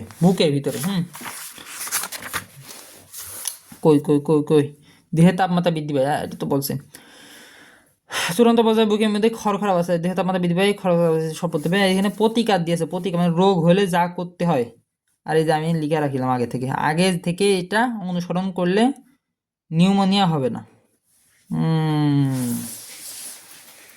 এটা এটা এরকমও দেওয়া যায়, আবার আমি এটাকে যেটা লিখতাম ওইটা কি ছিল, ওইটা ছিল হচ্ছে তোমার এটা এভাবে করতে হবে, করতে হবে, যা করতে হবে, হ্যাঁ। প্রতিরোধ মানে যা করতে হবে, যে রোগী যা করতে হবে। আর প্রতিকার মানে কি, এই রোগ থেকে বাঁচার উপায়। ডাক্তারের পরামর্শ অনুযায়ী রোগী সুচিকিৎসা ব্যবস্থা করতে হবে, এই দুটো একই জিনিস, এই দুটো একই জিনিসের সর্বদাই প্রতিরোধ প্রতিকার একইটা, শুধু এটা করতে হবে বুঝাচ্ছে, এটা করা মানে করতে হয়, আর এটা করতে হবে তাকে। এই রোগ নির্ণয় করতে গেলে। তরল গরম পুষ্টিকর খাবার খেতে হবে, ডাক্তার পরামর্শ নিতে হবেই, বেশি বেশি পানি পান করতে হবে। এখানে আর একটু সুন্দর কথা লেখা আছে, বেশি বেশি উষ্ণ পানি পান, মানে মিডিয়াম পানি বলা যায়, কুসুম কুসুম পানি, কুসুম কুসুম পানি, কুসুম পানি পান করতে হবে। সুন্দর করে লিখতে গেলে দরকার নেই, এটা লিখলেও হয়, আমি একটু বাড়াই দিলাম। আচ্ছা, স্যার খুশি হয় বাড়াবে লিখলে।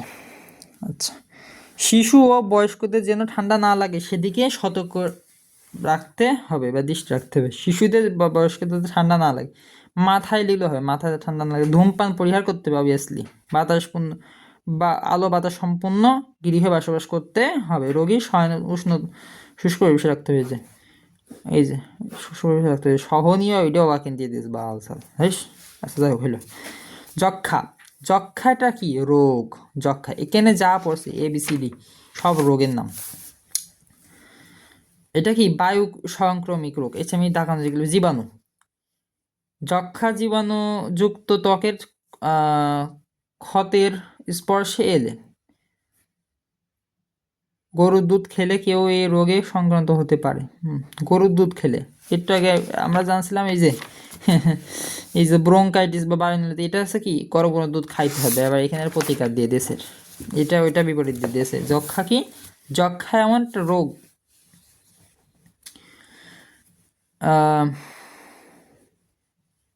যেটা দুধ খেলে আরও এটা আক্রান্ত হতে পারে, আরও বেশি আক্রান্ত হয়। উল্লেখযোগ্য এখানে এই যে অস্বাস্থ্যকর পরিবেশে বসবাস করা, অপুষ্টিতে ভোগে, যক্ষা রোগে বসবাস করে, মানে যক্ষা রোগীর সাথে বসবাস করে, হাড় ফুসফুসে দেহে প্রায় যে কোনো স্থানে যেতে হবে। আচ্ছা, প্রতিকার লক্ষণগুলো ভালো করে পড়তে হবে। আমি যে দেখানো যে হাইলাইট করা দেওয়া আছে, হাইলাইটগুলো ভালো করে পড়বা, এগুলো পরীক্ষা ইম্পর্টেন্ট। পরীক্ষা দিতে যাওয়ার 10 মিনিট এই ভিডিওটা ডবল ট্যাপ, মানে ডবল স্পিডে দিয়ে দেখবা, সমস্যা নেই। ডবল স্পিডে দিয়ে আধা ঘন্টা, পরীক্ষা দেওয়ার আধা ঘন্টাকে ডবল স্পিড দিয়ে দেখে দেবো।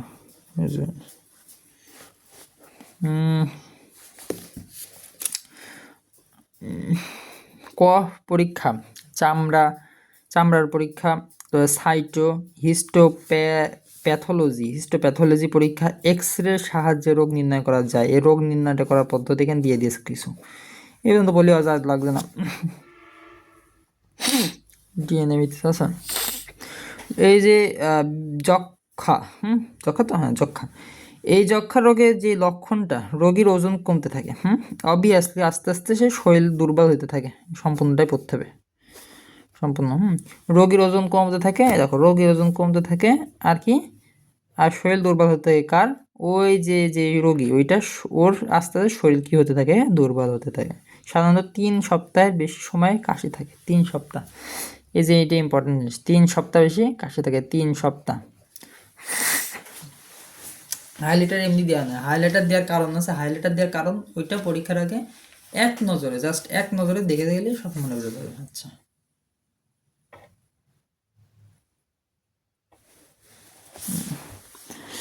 বুকে পিঠে ব্যথা হয়, রাতে ঘাম হয়, বিকেলের দিকে জ্বর আসে, দেহের তাপমাত্রা খুব বেড়ে যায়, খুব খুসখুসে কাশি হয়, কখনো কখনো কাশির সাথে রক্ত যায়, এটা কফ টফ বেরোয়, সাদা কফ, লাল কফ, কালো কফ, এসব দেওয়া ছিল। এখন দেওয়া কি আমার নিজেরই এখন কথা বলছি মেলাক্ষণ ধরে, আমার নিজেরই কিরকম একটা হচ্ছে কাশি মাসি, মানে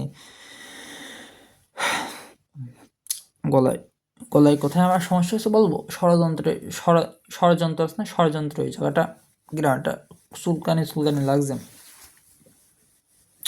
আচ্ছা, খুসখুসে কাশি হয়, খুসখুসে একটা কাশি হইলো, খুসখুসে কাশি, কখনো কখনো কাশির সাথে রক্ত যায়, হ্যাঁ ইম্পর্টেন্ট জিনিস হলো এটা, বলো পয়েন্টটা পড়তে হবে। রাতে ঘাম হয়,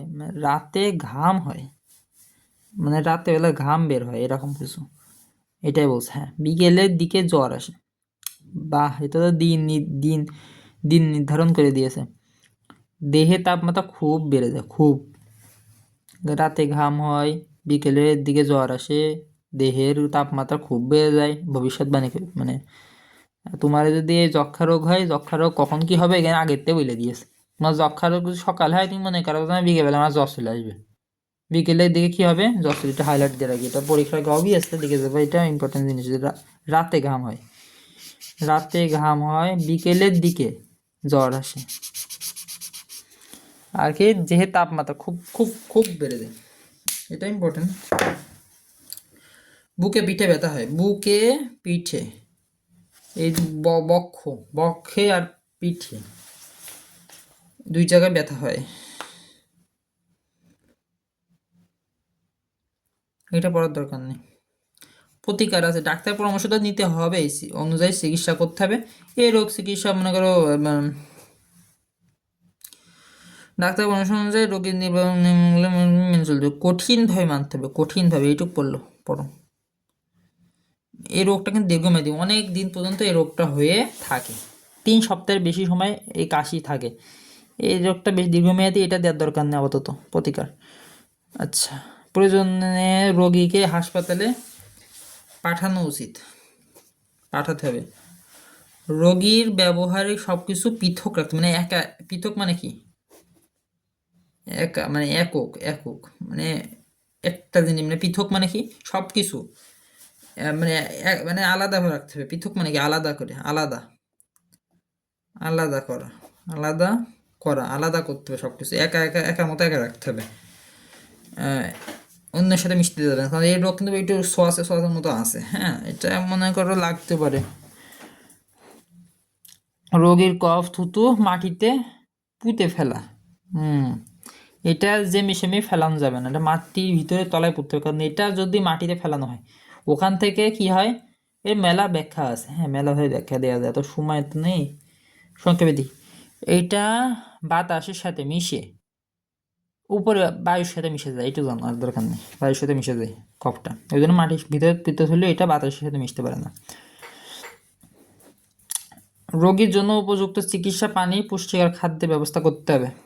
রোগীর জন্য উপযুক্ত চিকিৎসা, তার উপযুক্ত চিকিৎসা এবং পরিমিত পুষ্টিকর খাবার প্রস্তুত রাখতে হবে। ডাক্তারের নির্দেশ অনুযায়ী ওষুধ সেবন করা, অবভিয়াসলি এটা তো ইম্পর্টেন্ট। ডাক্তারের নির্দেশ ব্যতীত, নির্দেশ ব্যতীত কোনো ওষুধ সেবন করা, মানে বন্ধ করা, বন্ধ না করা, নির্দেশ ব্যতীত, মানে ওষুধ সেবন করতে হবে সর্বদাই ডাক্তারের পরামর্শ অনুযায়ী। ডাক্তার যতদিন না নিষেধ করছে ততদিন তোমার ওষুধ সেবন করতে হবে, ওষুধ সেবন করা বন্ধ করা যাবে না। আচ্ছা, প্রতিরোধ, বিসিজি টিকা দিতে হবে।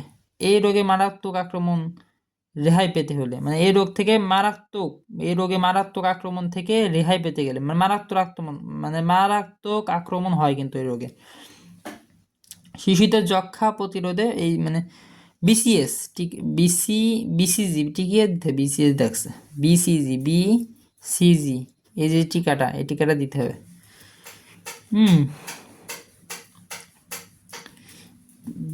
কি বলা যায়, শিশু জন্মের পর থেকে 1 বছর বয়সের মধ্যে এই টিকা দেওয়া উচিত, 1 বছর বয়সের মধ্যে সব শিশুরই দেওয়া হয় বিসিজি টিকা, যাতে তার যক্ষা রোগ না হয়।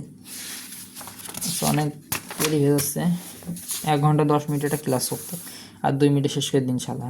ফুসফুসের ক্যান্সার, এই যে এটা পরিণত, বর্তমানে দেশে বিভিন্ন টিকাদান কেন্দ্রে টিকাদান দেওয়া হয়েছে, এটা লাস্টে পয়েন্টের একবার দিয়ে নেয়, মানে যেহেতু বাড়ানোর জন্য, পৃষ্ঠা বাড়ানোর জন্য। সব ধরনের ক্যান্সারের মধ্যে ফুসফুস ক্যান্সার তো ফুসফুস ক্যান্সার প্রাদুর্ভাব সবচেয়ে বেশি আছে, কারণ এই যে ফুসফুস ক্যান্সার হয় কারণ ধূমপান, 1 নম্বরে ধূমপানের ফলে সর্বোচ্চ 1 নম্বর যেটা ওইটার ফলে সর্বোচ্চ মনে করো তোমার ফুসফুস ক্যান্সার রোগী বাড়ছে। বায়ু পরিবেশ দূষণ, আর্সেনিক নিকেল পরে নিয়ে নেয়। আচ্ছা, এইবার লক্ষণ, আমি যে ইম্পর্টেন্ট যেটা ধূমপান, এটা ভালো করে জেনে রাখবা। ফুসফুসের ক্যান্সারের মূলত ধূমপানের জন্য হয়, এটা জানলে বানাবেন লেখা যায়। সেখানে দীর্ঘদিন ধরে ফুসফুসে কাশি, বুকে ব্যথা এই যে হয়ে থাকে। আচ্ছা, ওজন হ্রাস পায়, মানে ওজন কমে যায়, এটুকু পড়ো, শুধু এটুকু পড়লে হচ্ছে, ওজন কমে যায়। ক্ষুধা, মানে ক্ষুধা লাগে সবসময়, ক্ষুধা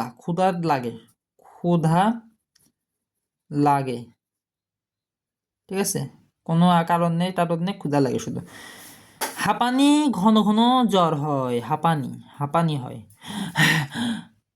সিগারেট যারা খায় তারা জানো না হাঁপায়, ভালো করে দেখেন, সিগারেট যারা খায় একটুখানি কাজ করতে গেলে কিন্তু হাঁপানো শুরু করে দেয়। কারণ কি, তাদের সিগারেট খাওয়া যে রিয়াকশন, ওইটা কি কাজ করে। ওকে,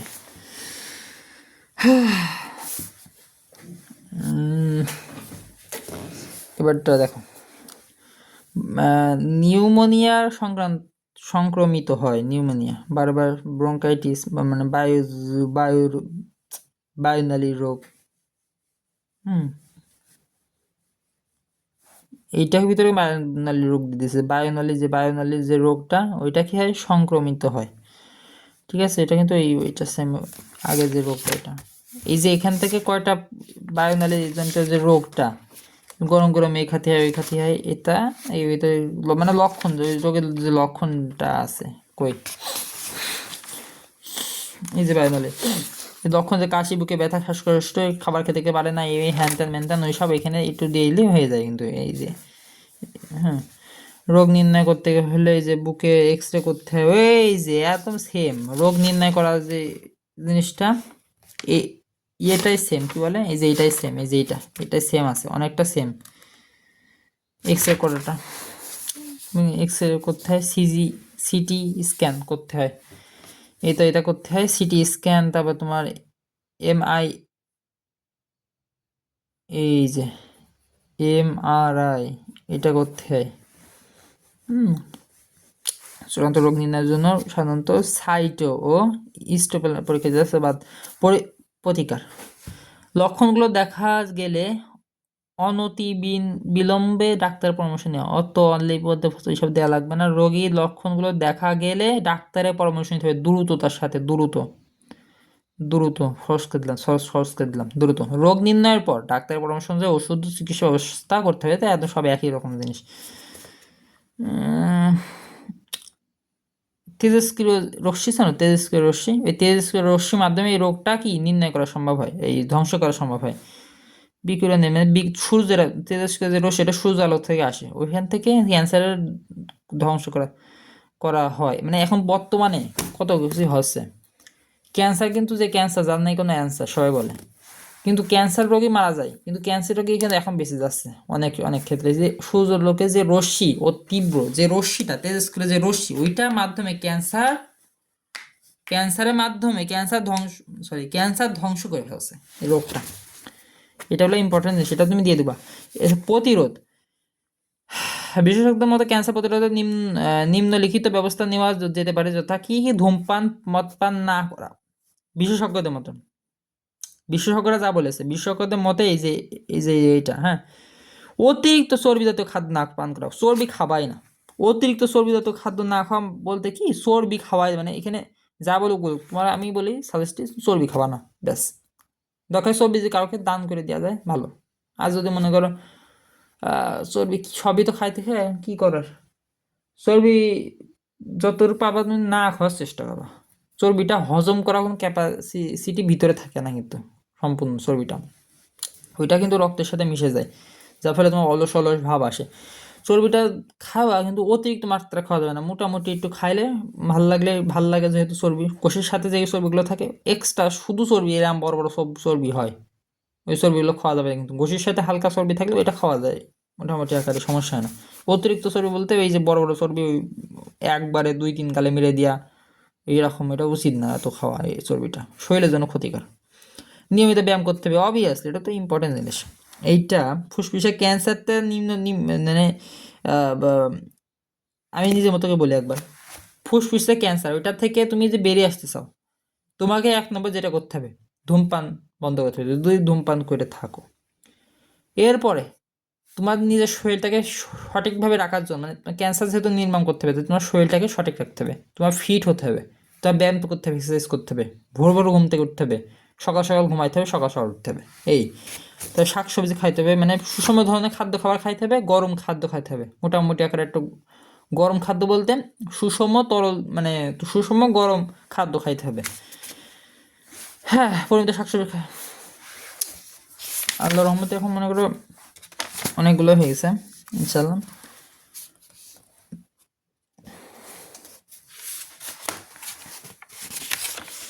يا عبادي الذين آمنوا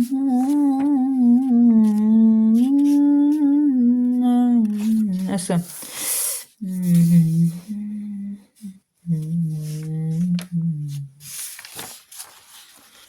كل نفس ذائقة الموت الذين آمنوا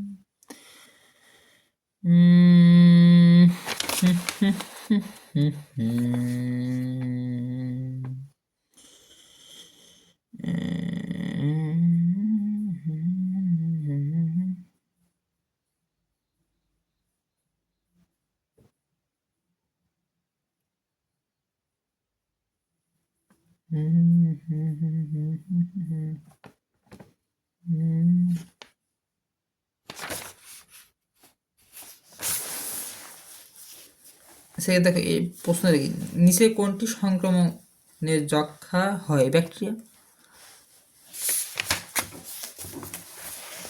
উদ্ভিদের গ্যাসীয় বিনিময়ে সাহায্য করে কি? মূলরম ও হ্যাঁ, গ্যাসীয় বিনিময় লেন্টিসেল। সেল সেল মানে কি? সেল মানে কোষ। লেন্টি কোষ। স্টোমাটা। সবগুলোই তো হওয়ার কথা, সবগুলো হবে মনে হয়। আচ্ছা, রিতার রক্তে কোন অভাব আছে?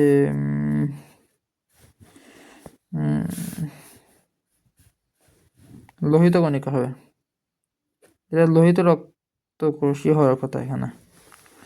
শাকসবজি অধিক খাইতে বলেছে, দুর্বলতা যেহেতু দেখা দেয় লোহিত রক্তকোষ, যেটা ফলে লোহিত রক্তকোষ, এটা ফলে তো তোমার যে কার্বন ডাইঅক্সাইড এটা বের হয়ে যায়। মনে হয় তো লোহিত রক্তকোষই হবে, আমি জানি না এটা, ঠিক আছে মোটামুটি লোহিত। বিশেষ কণিকাটি লোহিত লৌহ উপাদানযুক্ত অক্সিজেনের সাথে বিক্রিয়া করে কার্বন ডাইঅক্সাইডে ধারণ করে।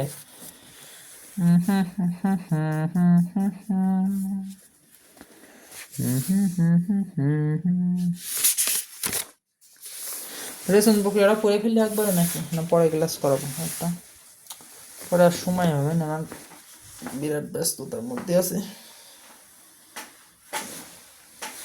আচ্ছা, রেশন প্রক্রিয়া পরে পড়ান যায় না।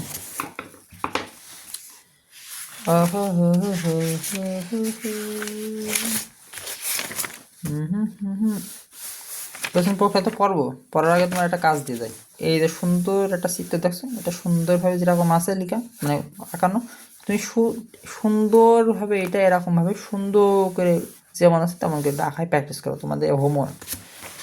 এখানে দেখো একটা বৃক্ষ দেওয়া আছে, এই বৃক্ষটা সুন্দরভাবে ভিতরে গঠন এখানে কি আছে, এই যে বৃক্ষ যে ভাঁজ, এটাকে কি বলা হয়? হাইলাম বলা যায়। নেফ্রন, ভিতরে নেফ্রন থাকে, কর্টেক্স থাকে, কর্টেক্স থাকে, তারপর তোমাদের সংঘী নালিকা, তারপর মানে মেলা কিছু থাকে তো, না মানে পেলভিস থাকে, তারপরে পিরামিড, রেনাল পিরামিড, তারপর ধমনী মানে রেনাল শিরা, ধমনী, রেনাল ধমনী, এই বিভিন্ন জিনিস, এইসব সব ভালোভাবে পড়ে ফেললো সুন্দরভাবে, আমাদের বাড়ির কাজ থাকবে। এখানে নেফ্রনের যে আলাদাভাবে নেফ্রন, যে ভিতরে যে নেফ্রন থাকে না, এই যে নেফ্রন, এই নেফ্রনের সুন্দর একটা বড় করে সুন্দর করে ভিতরে 14 গোষ্ঠী দেওয়া আছে, 14 গোষ্ঠী ভালো করে পারবা। এখানে কি এমসিকিউ তো এখানে বেস্ট একটা জিনিস, এই যে এইটা, এই মাথা সম্পর্কে ভালো করে ধারণা, মাথা কি এই বালসাল আছে ওইসব সব ভালো করে জেনে নিবা। এইটা তোমার একটা জিনিস টিকে শুধু এটা আসবে, শুধু এটা মেলা আছে, এই যে নেফ্রনের ক্ষেত্রে শুধু এটা বেশি আসবে। আর সংগ্রহী নালিকা আর হেনরির লুপ, এখানে একটা টিক দেখছিলাম যে প্রান্ত পেছন নালিকা, সবই বলে ফেলবে, সবই ইম্পর্টেন্ট। তোমাদের কাজ এইটা আঁকানো, এই যে এই চিত্রটা আঁকানো, আর এই সমস্ত ব্যাখ্যা মানে এই যে এটা এখানে কি বলছে ভালো করে বোঝা, পরবর্তীতে বোঝাতে মানে সুন্দর করে।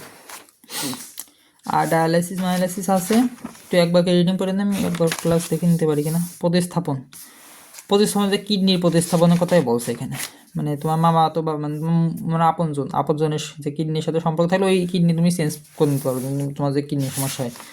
ডায়ালাইসিস তো জানো না মনে হয় অনেকে। অধ্যায় কিন্তু শেষ। দৃঢ়তা প্রদান, এখানে কটা কাজ দিয়ে যায়।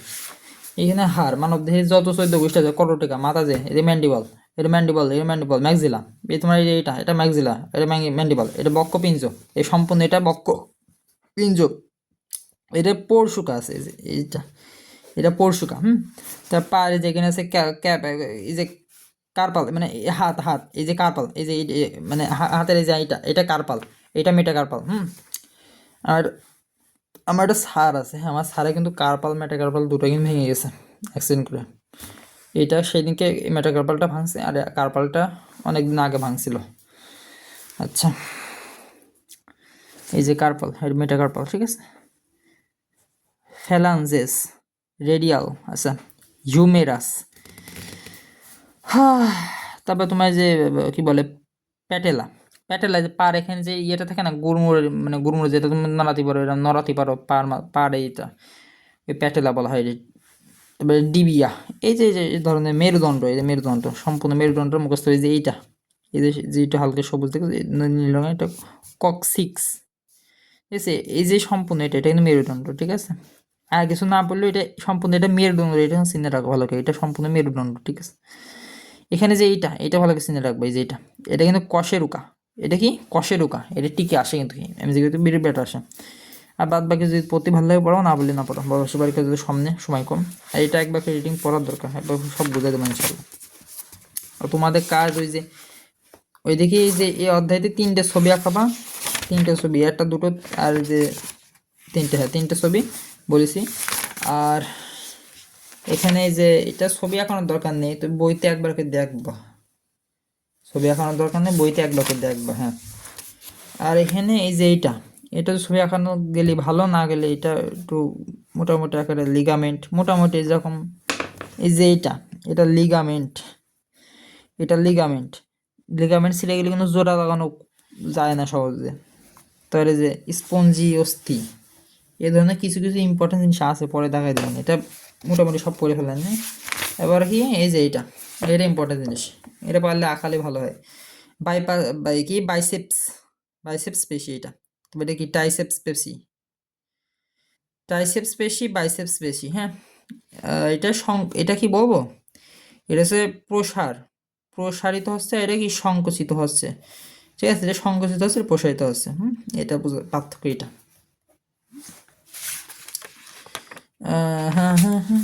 এই যে এটা লিগামেন্ট, সাদা এটা লিগামেন্ট, এটা সিডে গেলে জয়েন্ট লাগানো সম্ভব হয় না, অনেক সময় জয়েন্ট লাগেও না, বা অনেক সময় লেগে যাইতে পারে।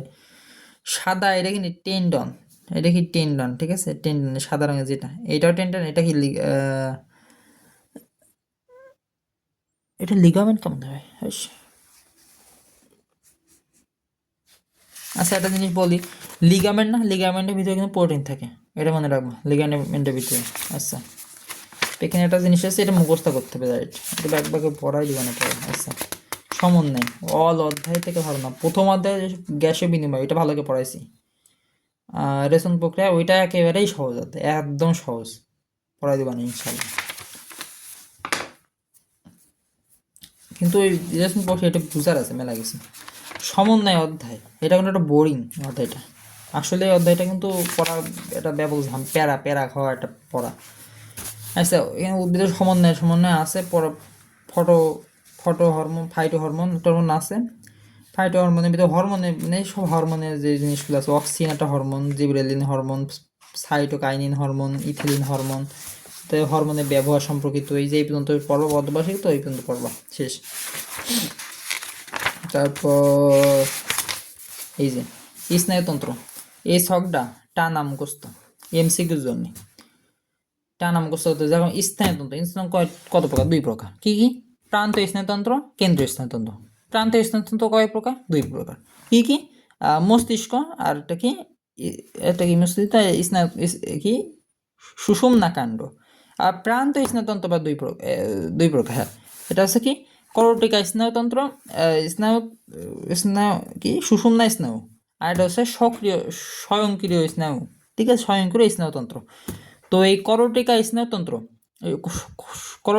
সুষুম্না স্নায়ু, এটা আবার 2 প্রকার। কি কি? করটিকা স্নায়ু আর সুষুম্না স্নায়ু, হ্যাঁ, করটিকা স্নায়ু, সুষুম্না স্নায়ু। আবার স্বয়ংক্রিয় স্নায়ু এটা আবার দুই প্রকার, কি কি? এটা হচ্ছে সিম্পাথেটিক স্নায়ু আর এটা সিম্পাথেটিক স্নায়ু, এই যে প্যারাসিম্পাথেটিক এটা নাম করতে। তারপরে এটা যদি পড়ো খুবই ভালো হয়, যদি না পড়ো তাও কোনো সমস্যা নেই, জানার দরকার নেই আপাতত, যেহেতু পরীক্ষার সামনে সময় যেহেতু নেই। এই যে এটা হলো ভেরি ভেরি ইম্পর্টেন্ট, এটা ভেরি ভেরি দিয়ে রাখো, ভেরি ভেরি ইম্পর্টেন্ট। এই যে নিউরন স্নায়ুকলা এটা খুব ইম্পর্টেন্ট জিনিস, চিত্র খুব সুন্দরভাবে আঁকাবা, তোমাদের বাড়ির কাজ। এই যে অধ্যায় থেকে সমন্বয় অধ্যায় থেকে চিত্র আঁকা, এই চিত্রটা আঁকা নয় তোমাদের জন্য ফরজ কাজ একটা বলে দিলাম। Auxin, dendron. ওকে, মোটামুটি একটা অধ্যায় এখানে, এই অধ্যায়টা ক্লাস দিয়েছে, এই যে এদিক হরমোন, এই যে হরমোন থেকে একটা ক্লাস দিয়েছে, এখান থেকে হরমোনের যে এখানে যে অঙ্গ প্রত্যঙ্গগুলো এখানে কি কি কি আছে মোটামুটি একটা ধারণা দিয়েছি। আর যে এখান থেকে পড়ানো হয়েছে হিউমাস, হাইমাস, থাইমাস, এই যে এই যে এটাকে থাইরয়েড, প্যারাথাইরয়েড, তারপরে যে থাইমাস, এই সম্পর্কে ধারণা দিয়েছি। তো থাইরয়েড সমস্যা কি কি, থাইরয়েড সমস্যা হলে কি কি হয়, ডায়াবেটিস, হ্যাঁ ডায়াবেটিস, ইনসুলিন সম্পর্কে ধারণা আছে সমন্বয় অধ্যায়। শৃঙ্খলা, ঔষধ সেবন, খাদ্য নিয়ন্ত্রণ, বহুমূত্র ডায়াবেটিস। আচ্ছা, প্যারা যেগুলো দেখানো, যেগুলো ইয়ে করা সেগুলো পড়বে। এই যে এটা স্ট্রোকটা একবারে পড়বা, স্ট্রোক একবারে এটা পড়ার দরকার গো, এটা পড়ার দরকার। প্যারালাইসিস রোগী আছে না, সিট প্যাটাং হয়ে যায়, একদম কথা বলতে পারে না, নড়াচড়া করতে পারে না, এটা এপিলেপসি, হ্যাঁ এপিলেপসি, এটা পড়বা, পড়ানো দরকার। আচ্ছা, অধ্যায় শেষ। দেখানো যেগুলো ওগুলো ইম্পর্টেন্ট, এটা আপাতত পড়ার দরকার নেই, থাক, এটা বাদ, এই পেজ পড় 226 পর্যন্ত পড়লে হচ্ছে। 226 পর্যন্ত যেগুলো দাগানো আছে এইটা পড়ার দরকার নেই আপাতত।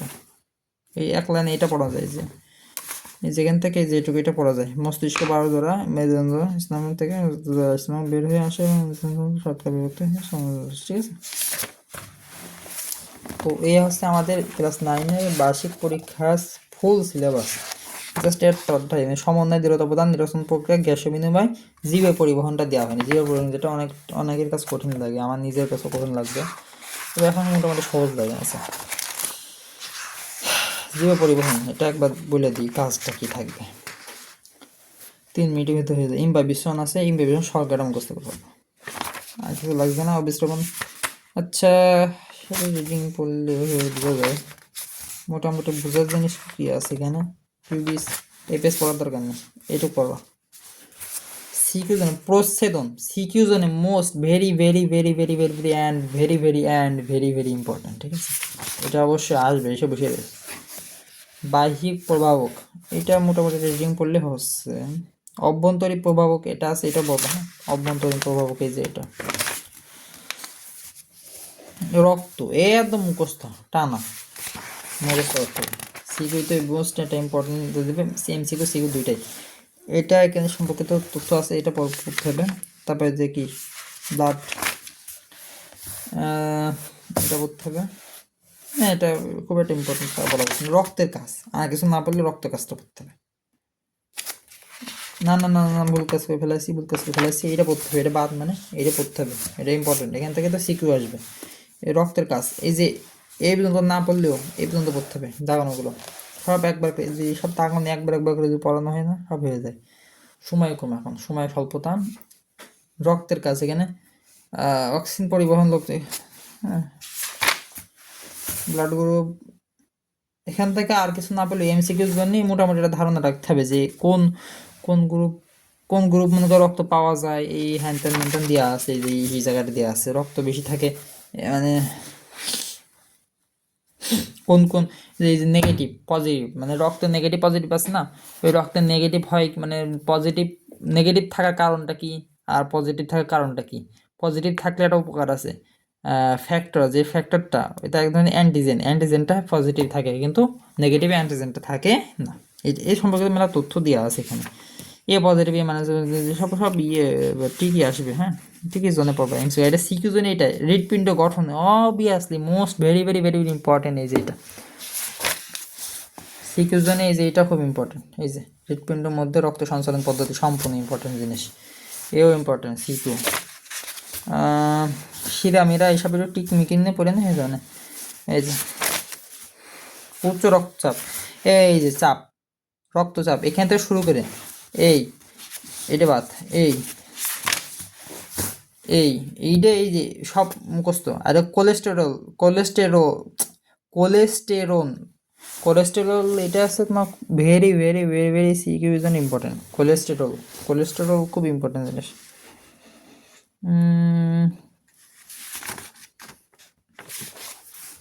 মোটামুটি অস্থি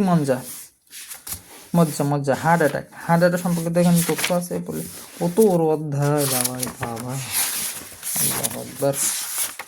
বাহ, এত অধ্যায় একবারে শেষ করে দিলাম আমি বুঝলে। তো এই ছিল 1.5 ঘন্টার একটা জীববিজ্ঞানে অন শর্ট ক্লাস, যে এটা 6 অধ্যায় থেকে শুরু করে 10 অধ্যায়, 6, 7, 8, 9, 10, মোট 5টা অধ্যায়, রাইট? 6 থেকে 10, তো 6 থেকে 10, হ্যাঁ 6 থেকে 10, মোট 5টা অধ্যায় একবারে হয়ে গেল। অবশ্যই একটা অধ্যায় ভালোভাবে করা হয়েছে গ্যাসি বেনামে, আর বাদ বাকি সব একটু ধারণা দেওয়া হয়েছে। এতে পরীক্ষা হয়ে যাবে ইনশাল্লাহ, অন শর্ট ক্লাস। এটা আমি আপলোড দিয়ে দিই।